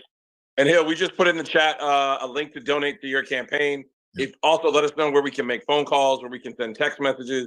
What can we do to support you in these final days to push? Yeah, we're doing text banking, we're doing phone banking, we're doing all of the above. So either hit me through there's a way to sign up to volunteer through the website hillharper.com, or you can also DM me. You DM me on Instagram, it's just @HillHarper. I'll connect you with the field director, and we have plenty of phone calls to be made, plenty of texts to be done. This is literally turnout work. We're in that point in the campaign. We're just trying to turn out. And what's unique about Michigan, really great voting rights, really great. And I say this all the time. Federally, I want to pass the John Lewis Voting Rights and Advancement Act. But if we actually don't vote, what good is voting rights? Like in Michigan, same day registration. If you have a felony, probation, parole, if you're in jail awaiting trial, you can vote, right? If you're 18 by November 5th, obviously you don't even need to be 18 on August 6th, you can vote. So many folks can vote. The problem is most of us don't. And so any help and any work doing that engagement, and it's going to help. And this is the deal. I got a call from 2 consultants out of DC saying, hey, man, if you can win this primary, it's going to be able to help the top of the ticket in Michigan. Obviously, Michigan's a battleground state. Why is that? Because my campaign is turning out and creating a very necessary and unique coalition here in Michigan, which is Black voters, Arab and Muslim voters, as well as people, environmentalists, the Progressive Caucus. And so having that. Now, let's be honest with this, and this is a very important point. Kamala is inheriting Joe Biden's issues with the Arab and Muslim population. And that is a real problem here in Michigan. And so this is an opportunity for her to step up and clear the record. Now, her not going to the Netanyahu address, I think, was a step in the right direction. But, there's a massive Arab and Muslim community here in Michigan that has felt very much disrespected, very much taken advantage of. They feel like they've been stabbed in the back by the Democratic Party.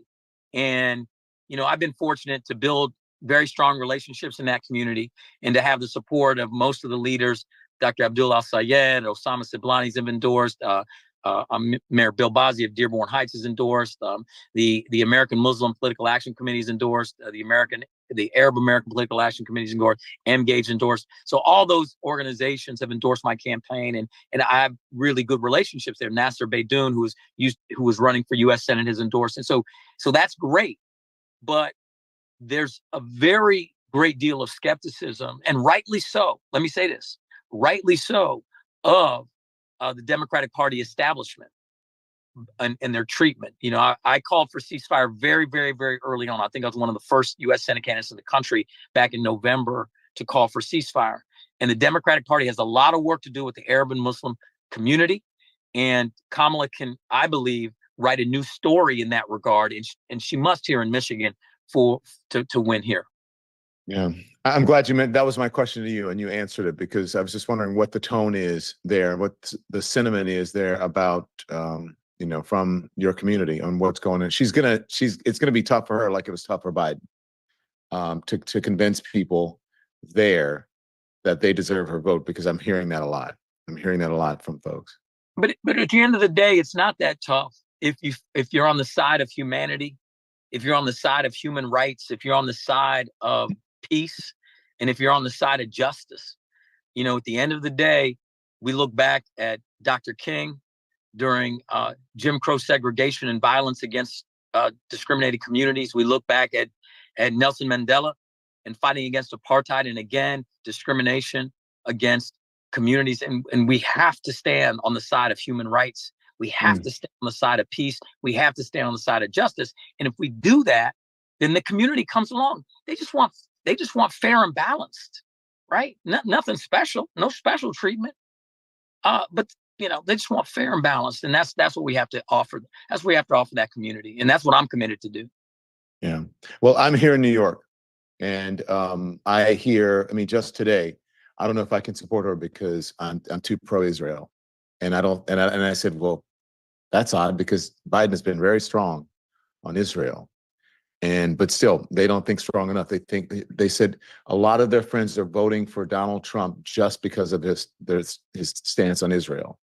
And so it's surprising to me, but I think it's going to be tough for her to sort of walk that line. I thought she did a good job with her response, as you said, not going to meet with Netanyahu, and she did a good job of highlighting the issue of Gazans and Palestinians.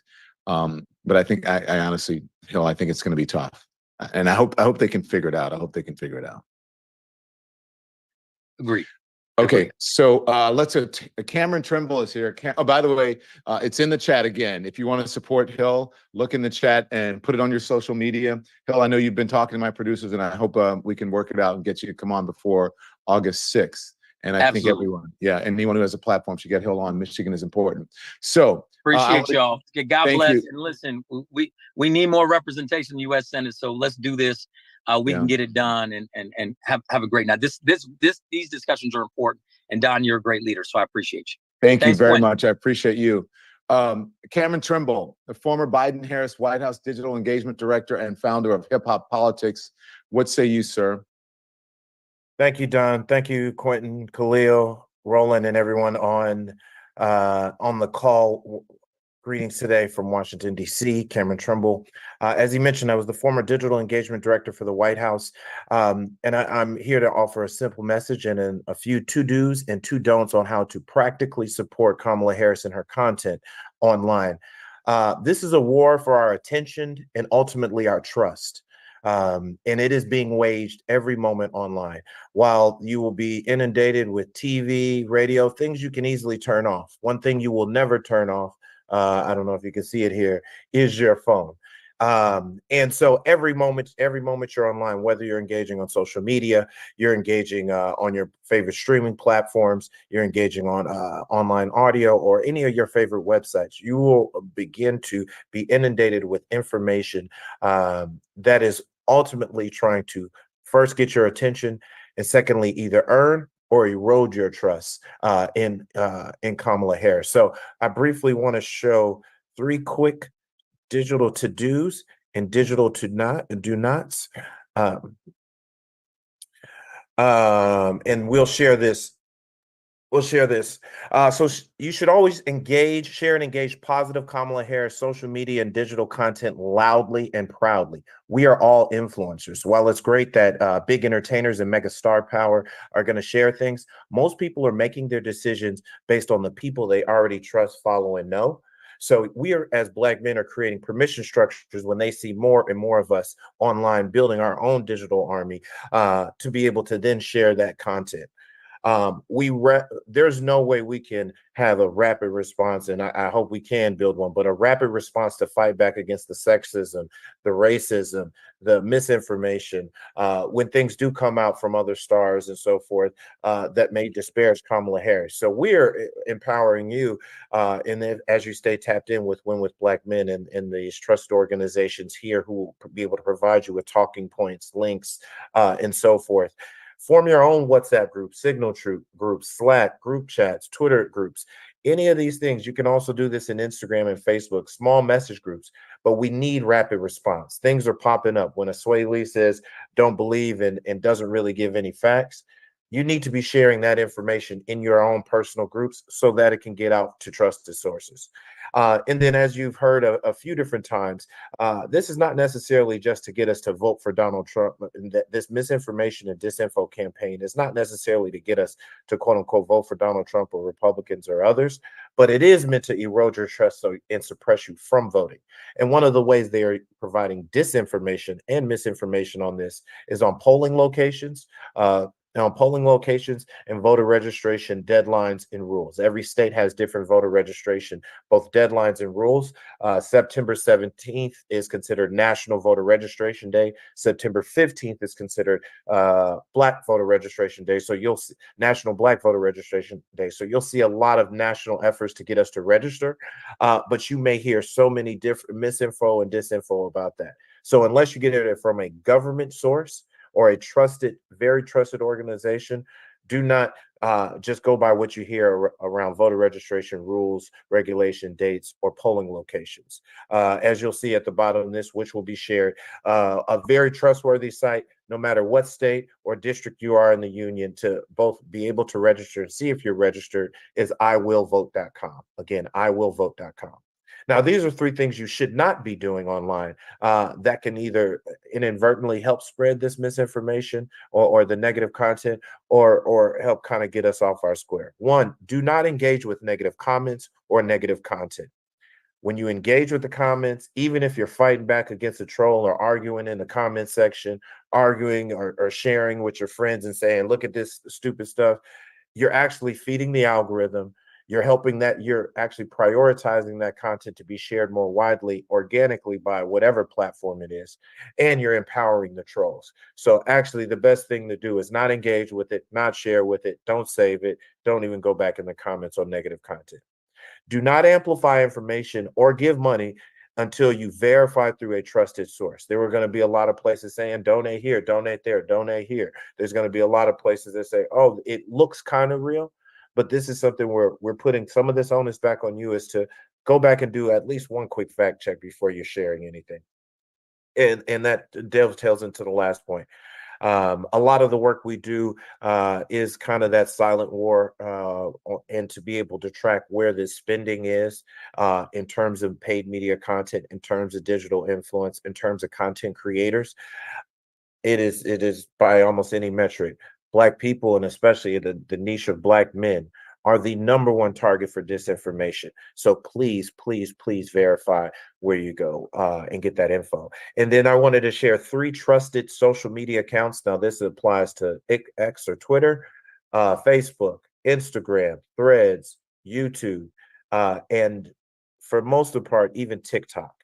Kamala is as simple as this, at Kamala Harris. You're going to see all the stuff that she puts out. It may not make it to TV, but it will be on her YouTube, Facebook, Instagram, Twitter, Threads, all of those things. And she has a simple across all those platforms at Kamala Harris. Always feel good about trusting and spreading something from that. That stuff coming directly from her and her campaign.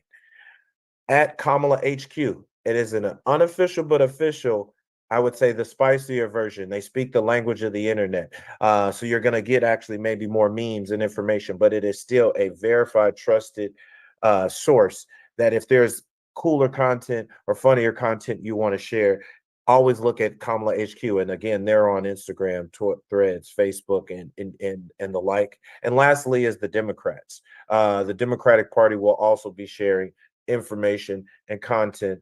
If you want to get into sharing the different ads, sharing the fact sheets, sharing the things from those sources. There will be other sources that the Win with Black Men, and all of Collective PAC and all of our different organizations that will continue to put in the chat, continue to put in the email sources. But remember, you are all influencers, whether you've got 500 followers or 500,000 followers on any platform. When people see you posting, people see you posting, it creates a permission structure online. It gets their attention. It helps us drive more positive content. And also, which, like I said, there is a war online for Black men's trust and ultimately Black men's vote, and it is being waged every day online. So please fight back. And thank you. And thank you, Don, Khalil, Quentin, and all of the organizers of this call. Cameron, thank you very much. Thank you very much. We are behind, guys, so brevity is key here. I want to bring in DeWitt Getachew from FWD.US. DeWitt, take it away. Thank you, Don, and thank you everyone for inviting me. Again, my name is DeWitt Getachew, and I'm the state campaign director for Forward.us. And I'm here because more and more people are realizing how important it is how we talk about criminal justice and criminal justice reform during this election. And this interest isn't just because one candidate is talking about his personal legal problems or the fact that Vice President Harris is a former prosecutor. It really reflects a broader recognition among voters, especially Black voters, about the need to address systemic issues within the criminal justice system. We all know that mass incarceration undermines the very fabric that keeps communities safe, tears apart families, and destabilizes entire neighborhoods. And we also know that criminal justice reform and public safety are not at odds with each other. And we have data that backs it up, right? Over the past decade, states that pursued policies that reduced incarceration saw their crime rates fall at a faster rate than states that didn't. Now, unfortunately, too many people, including elected leaders, are pitching this election as a battle between a prosecutor and, quote, a convicted felon. But, this sort of framing is entirely reductive and is going to be harmful by giving way to bad politics and bad policy. First, using dehumanizing terms like felon ostracizes millions of Americans, including potential voters who have a felony record or have been impacted by the criminal justice system. Normalizing this type of language flattens the experience of nearly 1 in 3 Black men who have a criminal conviction as nothing more than being, a record.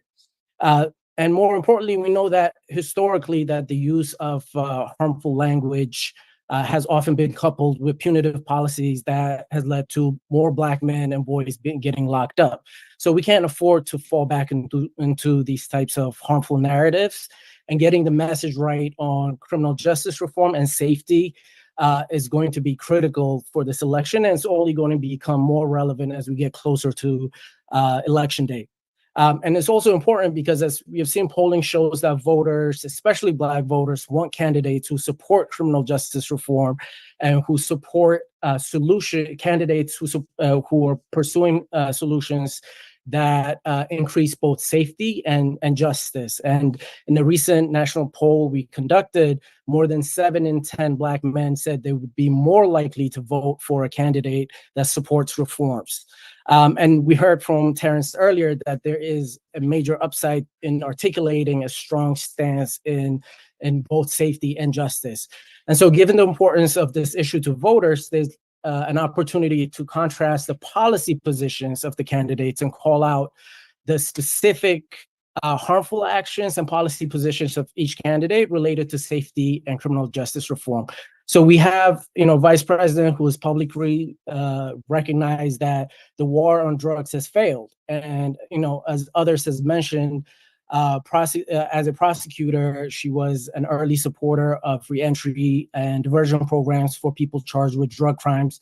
As a senator, she supported efforts to decriminalize cannabis, including the Marijuana Justice Act and the MORE Act, which she introduced while she was in the Senate Judiciary Committee.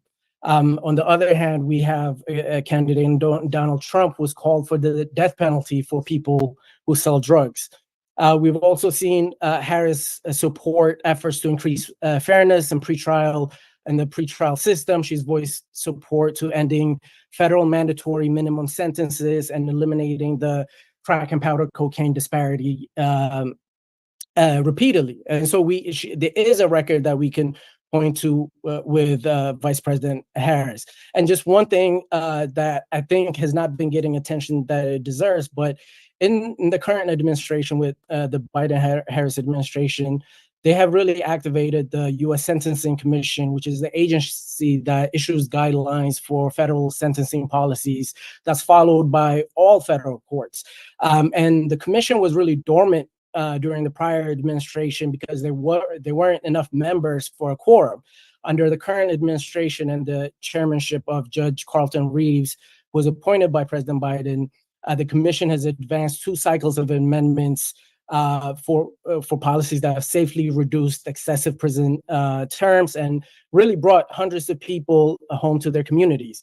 And we can also point to the clemencies that have been granted under this administration, which is more than any past administration during this point in their presidency.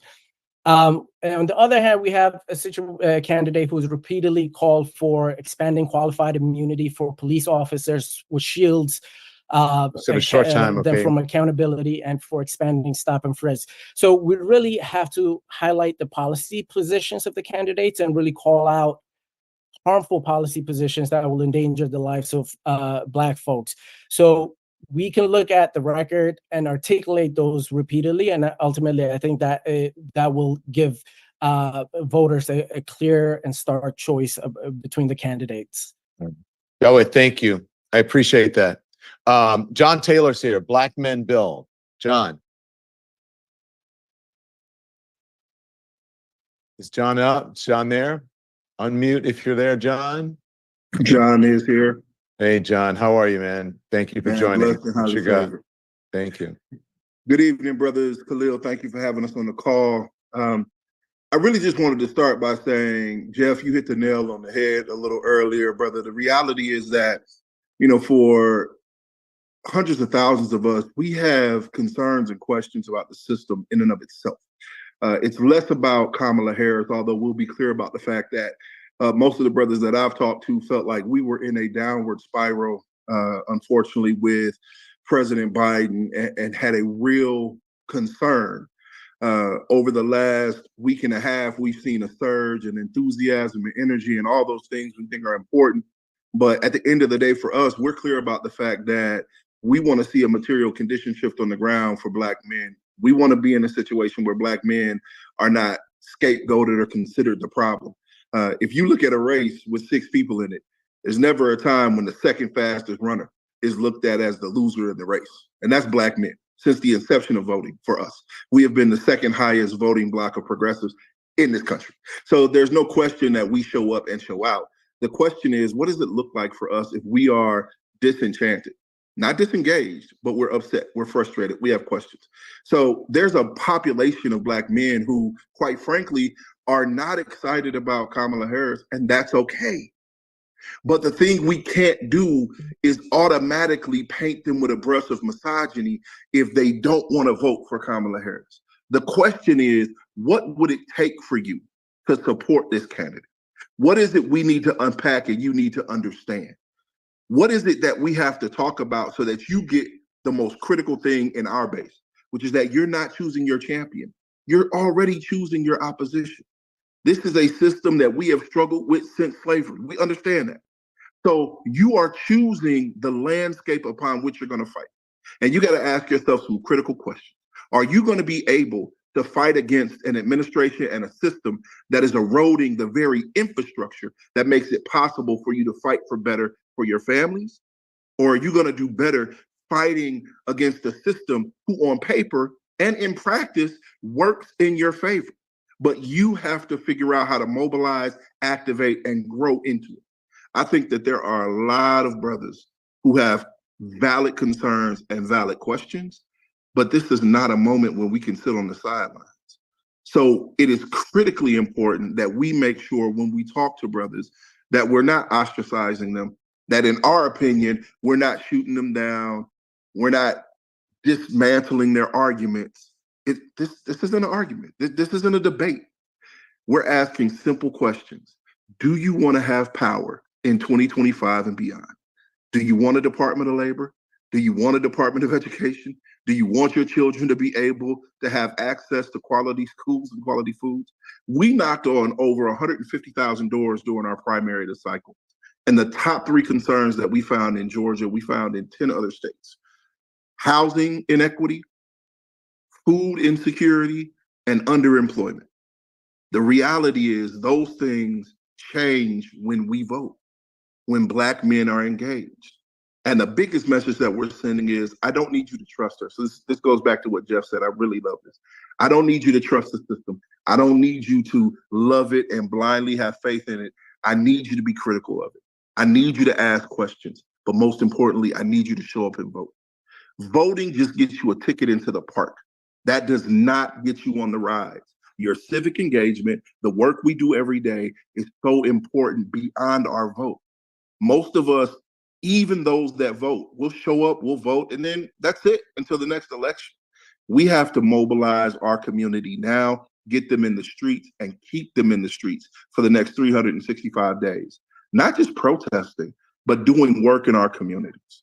So it starts with your vote, but the work that you give to your community every day is really the thing that's going to make sure that a Harris presidency bears fruit and benefits our community. Because at the end of the day, that's one seat, that's one person, that's one vote. She needs our support and our help to win. Thank you. John, you're still muted, but while you come back off, I'll just say thank you to I all got the it. viewers. Yeah. Okay, got you. Go for it. Go ahead. You can say it. No. Just thank you to everybody who's asking their questions in the chat. Professor Silent, I don't know the answer to your question about reparations for Black Americans of Vice President Harris, but we can pass that along to the campaign. In our next call, we'll try to get that. I know there's others who have asked questions. Quentin and I are feverishly trying to answer them. There's Michael, one that people have been asking about 2025. Are we going to get to that? And I wanted to know if talking about 2025 is Project 2025, is it effective? Does that win anybody over? Or do their eyes just glaze over when you talk about project? That would be a great question for Terrence Woodbury, but I don't know if he's still on the call. Well, I know Quentin and I have been thinking about this, and Mike Blake has been working on this as well. Ambrose, we're going to come to you next in just a second. I am concerned about Project 2025, but what I am happy and hopeful for is that we are finally going to be able to figure out a way that African Americans, especially Black men, can think about this process well before the next president gets to the United States. So before transition comes, before the inauguration comes, whoever is there, we're thinking about, where is your resume correct? Are your taxes taken care of? Have you gotten anything that you needed expunged? But just we're talking about criminal justice reform. Have we already done the steps to create our own Project 2025 for Black Americans that can get their resumes to the top and ready to go when the next administration comes? Quentin, what say you, my friend? Yeah, there's we're going to put a resource in the chat, the People's Guide to Project 2025, but just 5 things that you should know about Project 2025 as it relates to Black people. Number 1, it will ban African-American history from our classrooms, just flat out. Number 2, it will cut Social Security and Medicare benefits for Black Americans. 3, it will eliminate anti-discrimination rules from a housing policy. 4, it will expand the police state by sending federal troops into cities with Black DAs. And then lastly, number 5, it'll worsen Black maternal mortality crisis by eliminating access to reproductive care. So again, we'll get all this information to you all and have, again, a much deeper conversation about this problem and challenge. But what I would say to you all, I think, is between last Monday and this week, we are simply, number 1, creating safe space. Black men, we are not a monolith. We know there are so many brothers who are, fit a range of different political ideologies. What we want to do is convene everybody and then do a few things together that will make a huge positive impact on this election. So number one, what we did last week, we raised money. And what we decided is that we would raise money for both the Kamala Harris campaign and to also support groups, grassroots groups on the ground, leaders like yourselves who are here to fund organizing work targeting Black men. And so in the chat, you all have a link to apply for grants from those dollars. Please do that by this coming Wednesday so that on our next call, we can announce where those funds will be going to support, again, efforts to turn out Black men across the country. That'll be number one.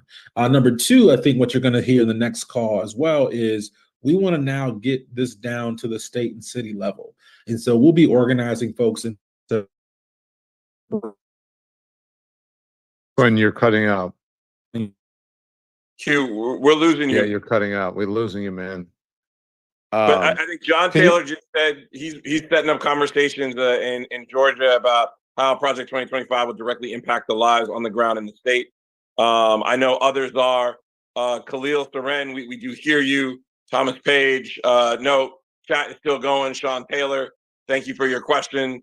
And Khalil, also Project 2025, the immunity for police officers is huge. That's huge for Black men. Exactly. Huge for Black people. Exactly. Yeah. Don, I'll turn it back over to you. I know Ambrose is waiting to go next. No, we're good. Ambrose Lane, I like the questions. I think it's good because people, and we'll see if we can get a few more in. Ambrose Lane is Black Men for Harris 2025. Go ahead, Ambrose. Thank you, brothers. And let me just start by saying that I appreciate all you brothers. Sometimes we got to stop for a moment, just give appreciation to the effort. Right. And that's very, very important. And to the brothers in the leadership, Win with Black Men Vote, and other organizations, I just appreciate the scope and the range of thought and the brilliance that is emerging out of Black men. So I just wanted to say that first. 4 years ago, there was an effort called Black Men for Biden Harris. That organization in the DMV, and I'm hailing from Washington, D.C. right now, that effort morphed into Black men working together, led by Brother Frank Malone with 100 Fathers. And through that effort, we created Million Man Vote, which is intended on registering Black men to vote and getting them to the polls. But now we have Black Men for Harris that we just started, and that is in the purpose of Black Men for Harris is to do a number of different things. First, to get Vice President Kamala Harris elected as President of the United States. We will also collaboratively participate in voter engagement and education. We will register Black men to vote where it is needed, and we'll participate in activities to get Black men to the polls for early voting by mail and in person, and on November 4th. We also intend on advocating against Project 2025. As a matter of fact, part of our group, and I was on the call with Khalil. I want to thank Khalil for getting me on this call. Part of our group, we talked about going to the Heritage Foundation, which is one of the foundations responsible for Project 2025, and letting them know that it will not work, and actually getting in their faces and meeting with them and saying, no, we're not going to tolerate this kind of thing. And then lastly, we want to assist in creating a national Black men's agenda. We've talked about it kind of here and there. I know, Khalil, you have talked about a number of different policy pieces. And so Million Man Vote, as well as Black Men for Harris, we've gone around DC and we've talked to about 750 Black men and boys from ages 8 to age 80. And so we've done this for the past year and a half, and we have some very interesting results.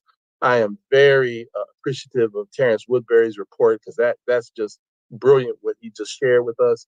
But one of the things, there are two things that I'm going to point out. The first thing is that in every conversation that we've had with Black men and boys, economics always comes to the top of the list. Always. It doesn't matter what your background is. If you are 16 or 15 years old, these are young men that are trying to make it, but they would love to have cash assistance. And so when we talk about guaranteed basic income programs and cash assistance programs, there's 3 states that give cash assistance programs to youth, and they have kept those youth out of trouble, out of incarceration. And as a matter of fact, those youth have been more interested in civic responsibility, as well as taking better care of their health. So we know that guaranteed basic income and cash assistance programs work. If you're an older brother in between 18 and 25 and you don't have a job, you need a job. That's an economic issue. If you do have a job, you want a better job or better pay. And if you're a businessman, you want access to capital to expand your business. So no matter where you are in life in your economic journey, economics always rises to the top of the list in terms of the issues that we face. And there are certainly other issues. But there was one other thing that was brought up on this call about the difficulty in getting Black men out to vote. And I'll say this. So when you talk about the Biden-Harris administration, they have lowered the Black unemployment rate to historic lows. I mean, the lowest rate in more than 50 years. But 2 neighborhoods over from where I live, the Black unemployment rate is 24%. So when you talk to the men in that neighborhood, they mistakenly attribute that to what Biden and Harris did not do for them. And so we have to have the reality of the conversation that not everything is coming down to the local level that affects people on the individual basis. We always say politics is local, and we've got to drive the local politics as well so that those policies reflect what it is that we're really trying to do. So, in DC, the unemployment rate for Black people is between 2 and 3 times the national Black unemployment rate. So we have to deal with those realities when we're talking about getting Black people to vote and Black men to vote, because they're also dealing with what the economics of their personal lives are in their personal communities. And so that's one thing that we want to say. Now, in terms of where we want to focus on DC, Maryland, and Virginia, certainly Maryland, and really helping the Senate campaign of Angela Alsobrooks, in the down ballot races in Maryland. But we also want to look at the Richmond to Tidewater, Norfolk area in Southern Virginia. Y'all got to remember, Virginia just voted for a Republican governor. So it's a purple state. And even though every little bit helps, we need to turn Virginia back to blue so that we can affect the Electoral College vote. We know that the other battleground states, Michigan, Ohio, those are important states. But Virginia is an important state as well because it is a purple state. Sometimes it goes red, sometimes it goes blue. So that's going to be our focus. And so, Quentin, I will be getting in contact with you about applying, because we want to hire Black men to reach out to Black men in Southern Virginia, as well as in DC and Maryland for the Alsobrooks campaign, because her campaign is a critical campaign in keeping the Senate. So these are important pieces, even though Maryland's not battleground. It's still an important state when it comes to maintaining the Senate. And so I just wanted to thank everybody for this call and thank everybody for what you all are doing. We will continue to be in collaboration. Black Men for Harris will be in collaboration with Win with Black Men Vote, and all the other organizations that are a part of this. So I appreciate it. Yes. Thank you, sir. I just spoke with Wes Moore 2 days ago, and it's up on, and I talked to him about the Senate race for a little bit, and it's up on my channel on YouTube, the Don Lemon Show channel. And it's interesting that, yes, that is a very important race, and we need to pay attention to it and all the help that we can get. So thank you, Ambrose, for that. I think this is also important too, Quentin and Khalil, if you're listening. John Groom in the chat wants to know, can you send out all these great links appearing in the chats to the attendees or registrants of this event instead of just to the hosts? I can keep up and register with them all. I think it's important for that stuff to go wide. How do you get that stuff out? Are you going to send it out to everybody? We'll do a recap email probably by Tuesday or Monday afternoon. We'll get all these links together, hyperlink them, get some graphics in there. But yes, everybody will get the email with all the information, especially the grant information, so people can apply and get them back to you by Wednesday. We want to get this money in and get it right back out to the organizations that are doing the work on the ground. So, Jeff, let me just make one last comment, because it was something that we talked about at our Black Men for Harris meeting earlier today. One of the things that I'm going to challenge and suggest is that in the states, as we approach August and September, that we think about as a strategy, putting out a call for Black men to gather in the state capitals by at least mid to late September to energize and galvanize Black men for early voting. If we have Black men gather in all of the state capitals around the country as a prelude to energizing the Black male vote in those states for early voting, whether or not those are in-person early voting or by ballot, mail ballot. We should do that. And we should get as many Black men to gather in the state capitals as we can. And then maybe at the end, to culminate at the mid-October to the end of October, have 1 million men gather in Washington, D.C. That I would love to do. That's a good idea. A mini million man march around the Capitol. Exactly. In support of Kamala Harris. In support of Kamala Harris. Right, and then a big one in DC. That's a fantastic idea. I love how the great minds are thinking. We are going to join with our sisters. We're already trying to do a 1 million person Zoom with them. And our Zoom representative told me that we can't accommodate it on Zoom. They've never done that before. But we're going to try to figure out a way that we can get 1 million of us together. Ambrose, I love the idea, and we were working on it earlier, but we don't have all the great ideas. I know John Taylor was going to highlight something that's happening on the ground in Georgia about Black jobs. I want to give him a second, and then I'll go to Quentin and me, and then try to get some more Q&A. Absolutely. There's 3 things going on. One is that we have a National Black Worker Expo, Working While Black Expo in August 2nd and 3rd in Chicago, Illinois, hosted by the Chicago Teachers Union. It's an amazing opportunity for folks to come out, have these conversations, talk about what's happening in Black households, working as a Black person or person of color. And the reality is that there are very few spaces where Black folks get to have that conversation about their working while Black story, get to have a conversation about what it means for them economically. And there will be some huge conversations, not just about this election cycle, but the impacts of Project 2025, Agenda 47 and other pieces. The other thing that's worth mentioning is that Black Men Build is running their national New Men's Tour in a number of locations around the country. They'll be in Atlanta on September 7th. I'm going to drop the link for you, Khalil, in the chat so that if brothers are interested in coming out, we want you to come out. We want you to participate. These conversations that are happening on these calls, which are amazing, are happening in real time in cities all over the U.S. with groups of 50, 100, 150 Black men.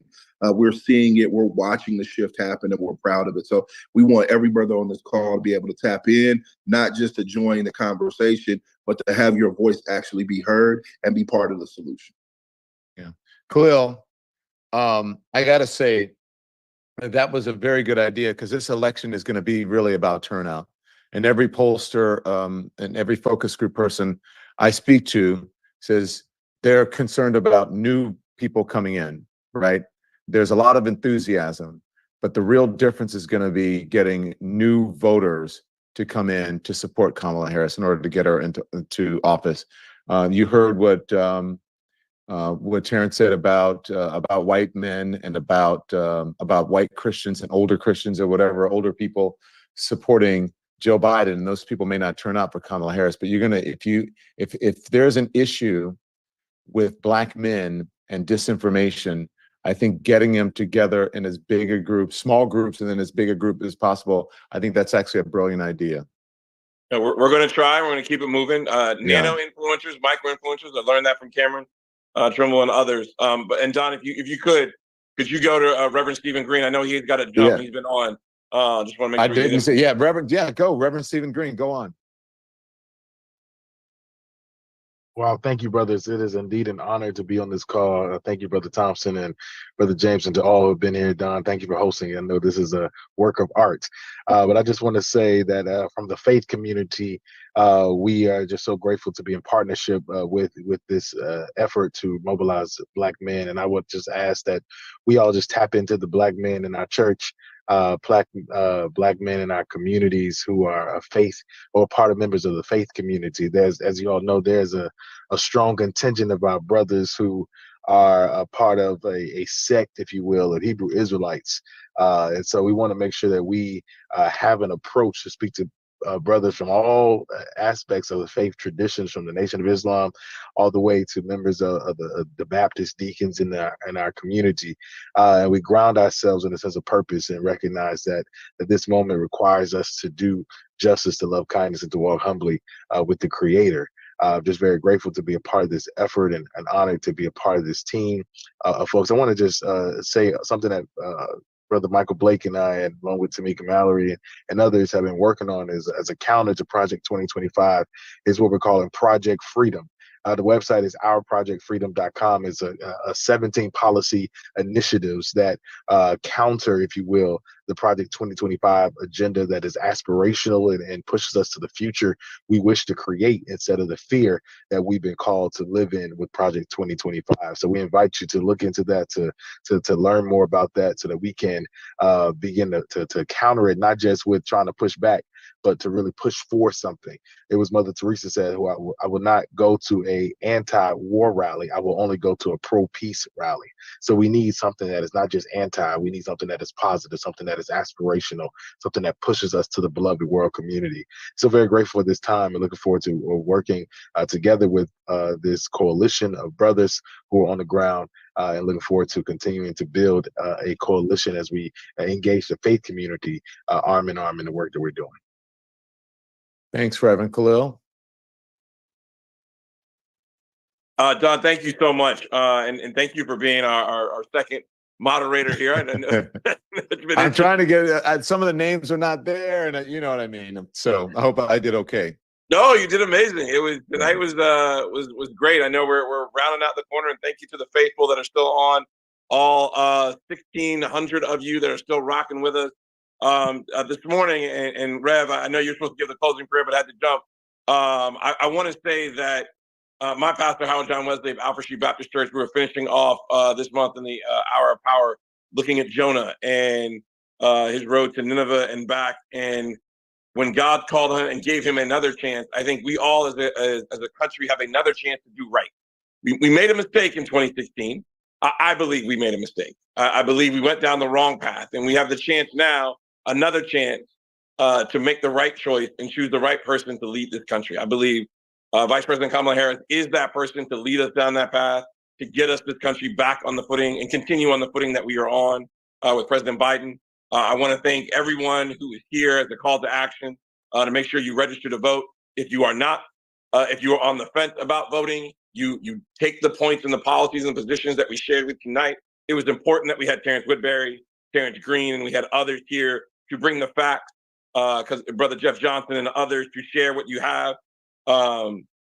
Yes, your vote matters.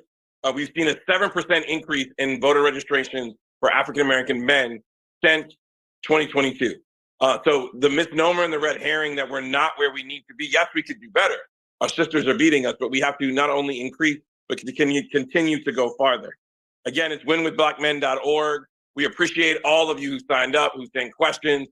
Forgive us this meteoric change over this last week. We are growing our capacity on the back end and bringing more team members on to help.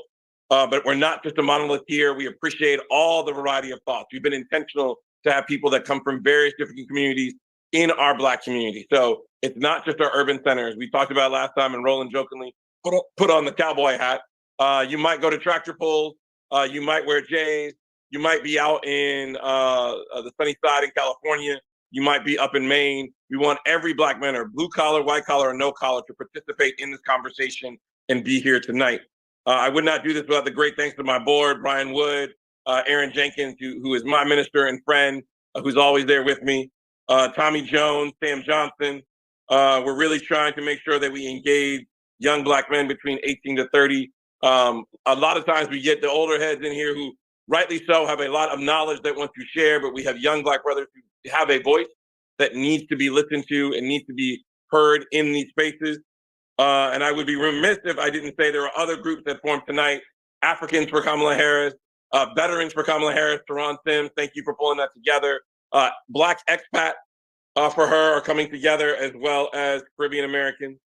Last but not least, I would say if anybody on this call was convicted of 34 felonies, you would not be on this call.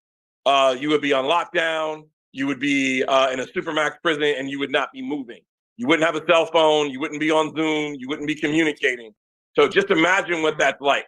I'm sure the vitriol that we all feel, unfortunately, that many of us in our community, especially many Black men, come into contact with the criminal justice system under some type of supervision or some type of engagement.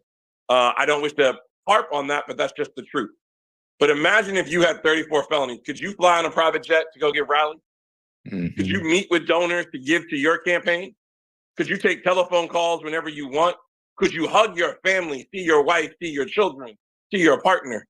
I believe the answer is no.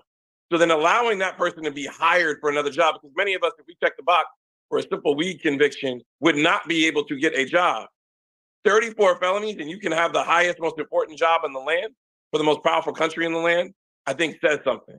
So we are making sure that we do our part to make sure that we get every Black man to understand the fact. Thank you to Dawit. Thank you to others that jumped on tonight and shared information. And I really appreciate all that have come here. Don, I turn it back over to you and to my brother Quentin. I just want to say thank you, and thank you to everybody who showed up tonight. But Khalil, before you go, there's someone, I think David Lewis is in the chat. He says a link for a donation. It's important. We need money. Yes. And where do they go to donate? Sure, you can go to womenblackmen.org and click donate, or you can go to atblue.com/donate/TCP-Kamala. I got that right, Quentin? Yeah, I'm putting it in the chat right now for everybody. Perfect. But if you go to the website, womenblackmen.org, it's the third button over to the right, click donate, and you can go ahead and donate there. That'll redirect you to the site that Quentin is sending you to right now. Quentin? Again, don't want to rehash too much. We're over the 9 o'clock hour, but want to thank again Don, Roland for leading our conversations tonight. All the brothers who are still here, thank you, and who stopped by tonight, thank you. We're going to support each other. Khalil and I are not here to kind of be quote unquote, leaders at the top. We're all working collaboratively together. We are now in a brotherhood. And so we want to make sure you all get resources, talking points, information, research, so that we're doing work effectively. And I just want to kind of bring back up the point that Jeff brought up, which is what I'm kind of calling is like, this work is going to be from the streets to the suites. And so many of us who, may occupy, these positions and jobs and kind of these inner circle DC conversations, that's great. But this is going to be one hand-to-hand combat on the streets, at bars, and in nightclubs, in restaurants, and barbershops. A lot of barbers who are on the line tonight. We have not forgotten about you, your convening power. We want to kind of launch Barbers for Harris as well with you all. So let's talk about that. But we want to use the vastness of the Black community to organize our people and to make sure we're having some real conversations. There are a lot of questions you all have tonight that we don't have the answers to. I don't have, a fact sheet about her time as Attorney General or prosecutor in San Francisco. We hope to get that to you over the next couple of days and weeks. But the last thing I would just say is, if there's one thing we can all take away tonight and do together, that is to have our sisters back. We would not let anybody talk to our mothers, our sisters, our daughters the way that people are talking about our vice president currently online. Yeah. And so there has to be a balance, as Cameron said, to not responding to the negative comments and not feeding the algorithms. But at the same time, we are Black men, and there are things that we're not going to tolerate when it comes to treating Black women, in our opinion, the most qualified Black woman to be president, from those who are out there. And so you can disagree on policy, you can have questions on policy, we understand that, but we're not going to allow that type of rhetoric to define this woman who has, again, a tremendous career and record to speak for itself. And so again, don't want to belabor the point. Pass it back over to you, Don, to close us out. But thank you all so much. We'll be in touch with resources via email and text message over the next few days. I just want to be quick, gentlemen, you two stay here because I just a couple things I see. So link for people saying there's not enough links for donations, okay? Kevin Perry says, where can we get the Win with Black Men shirt that Khalil had on? Is that merch on the website? It's going to be on the website by the end of the week. We actually had to build out the store this weekend, so everybody can start buying it by the end of the week. Okay. When is the next Zoom? Ronald Jones wants to know. It's not going to be next weekend. It's the weekend after that. The following Sunday. That's going to be, I'm checking right now. August 11th? August 11th. All right. This is lightning round.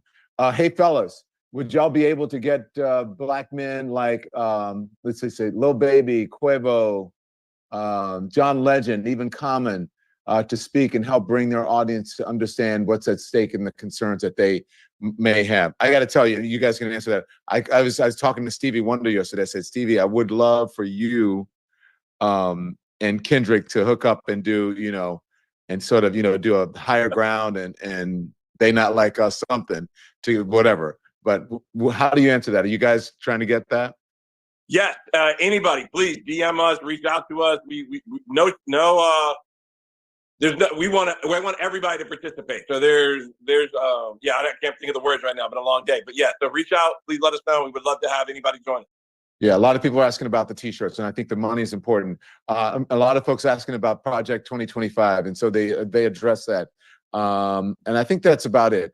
So I think we should let you go. Is a reverend going to give us the benediction? No, actually, Don, we want to hear your final word, actually, Don, from you.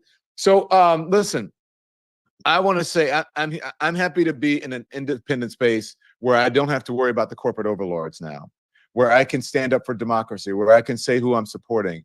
I'm on the side of democracy, and I'm on the side of people who are someone who's going to help our people. I'm not on the side of Project 2025.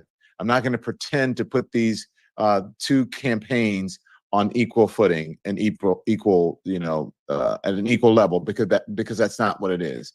And also, I think that instead of amplifying, I do agree with the young man who said, do not respond. If you want to respond, look, that's your business. We have heard enough about Donald Trump. We've heard enough about MAGA. They're over-indexed in all of the news coverage. And all of the news coverage you see on cable and traditional television and radio. Everyone wants to know, what do we need to know about the MAGA people? We need to understand them. Well, people need to understand Black people in this election, because that's who's going to decide this election. So I run in a lot of different circles, and the worst things that I hear about Kamala Harris comes from white men, straight white men.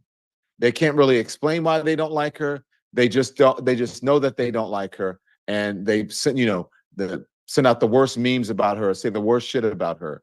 And when they do that, I confront them to their faces. So you got to confront them to their faces, and you got to ask them why, and then tell them the truth about her record. And then also tell them that they have a first lady in the White House who came from questionable means and who, is a model and naked. I don't see Kamala Harris doing any shit like that. Pardon my French. But anyway, I'm happy to be here. I'm happy for the brotherhood. And I think that's the right message. Everybody is different.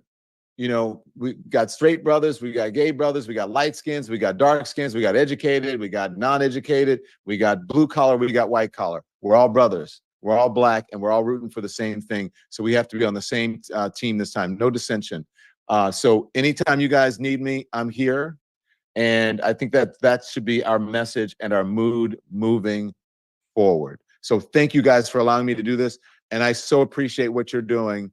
And just keep it up, keep it up. I spoke to James Carville. You know James Carville, right? You guys know who James Carville is. The great James Carville, political strategist down in Louisiana. And he said, this has been great for Kamala Harris. He thinks Kamala Harris can win, that she is qualified, and he likes the enthusiasm, but he wants to see the same enthusiasm in October and November. Otherwise, it will not be possible. And I'll leave you with that. Thanks, Don. Good night, everybody. Good night.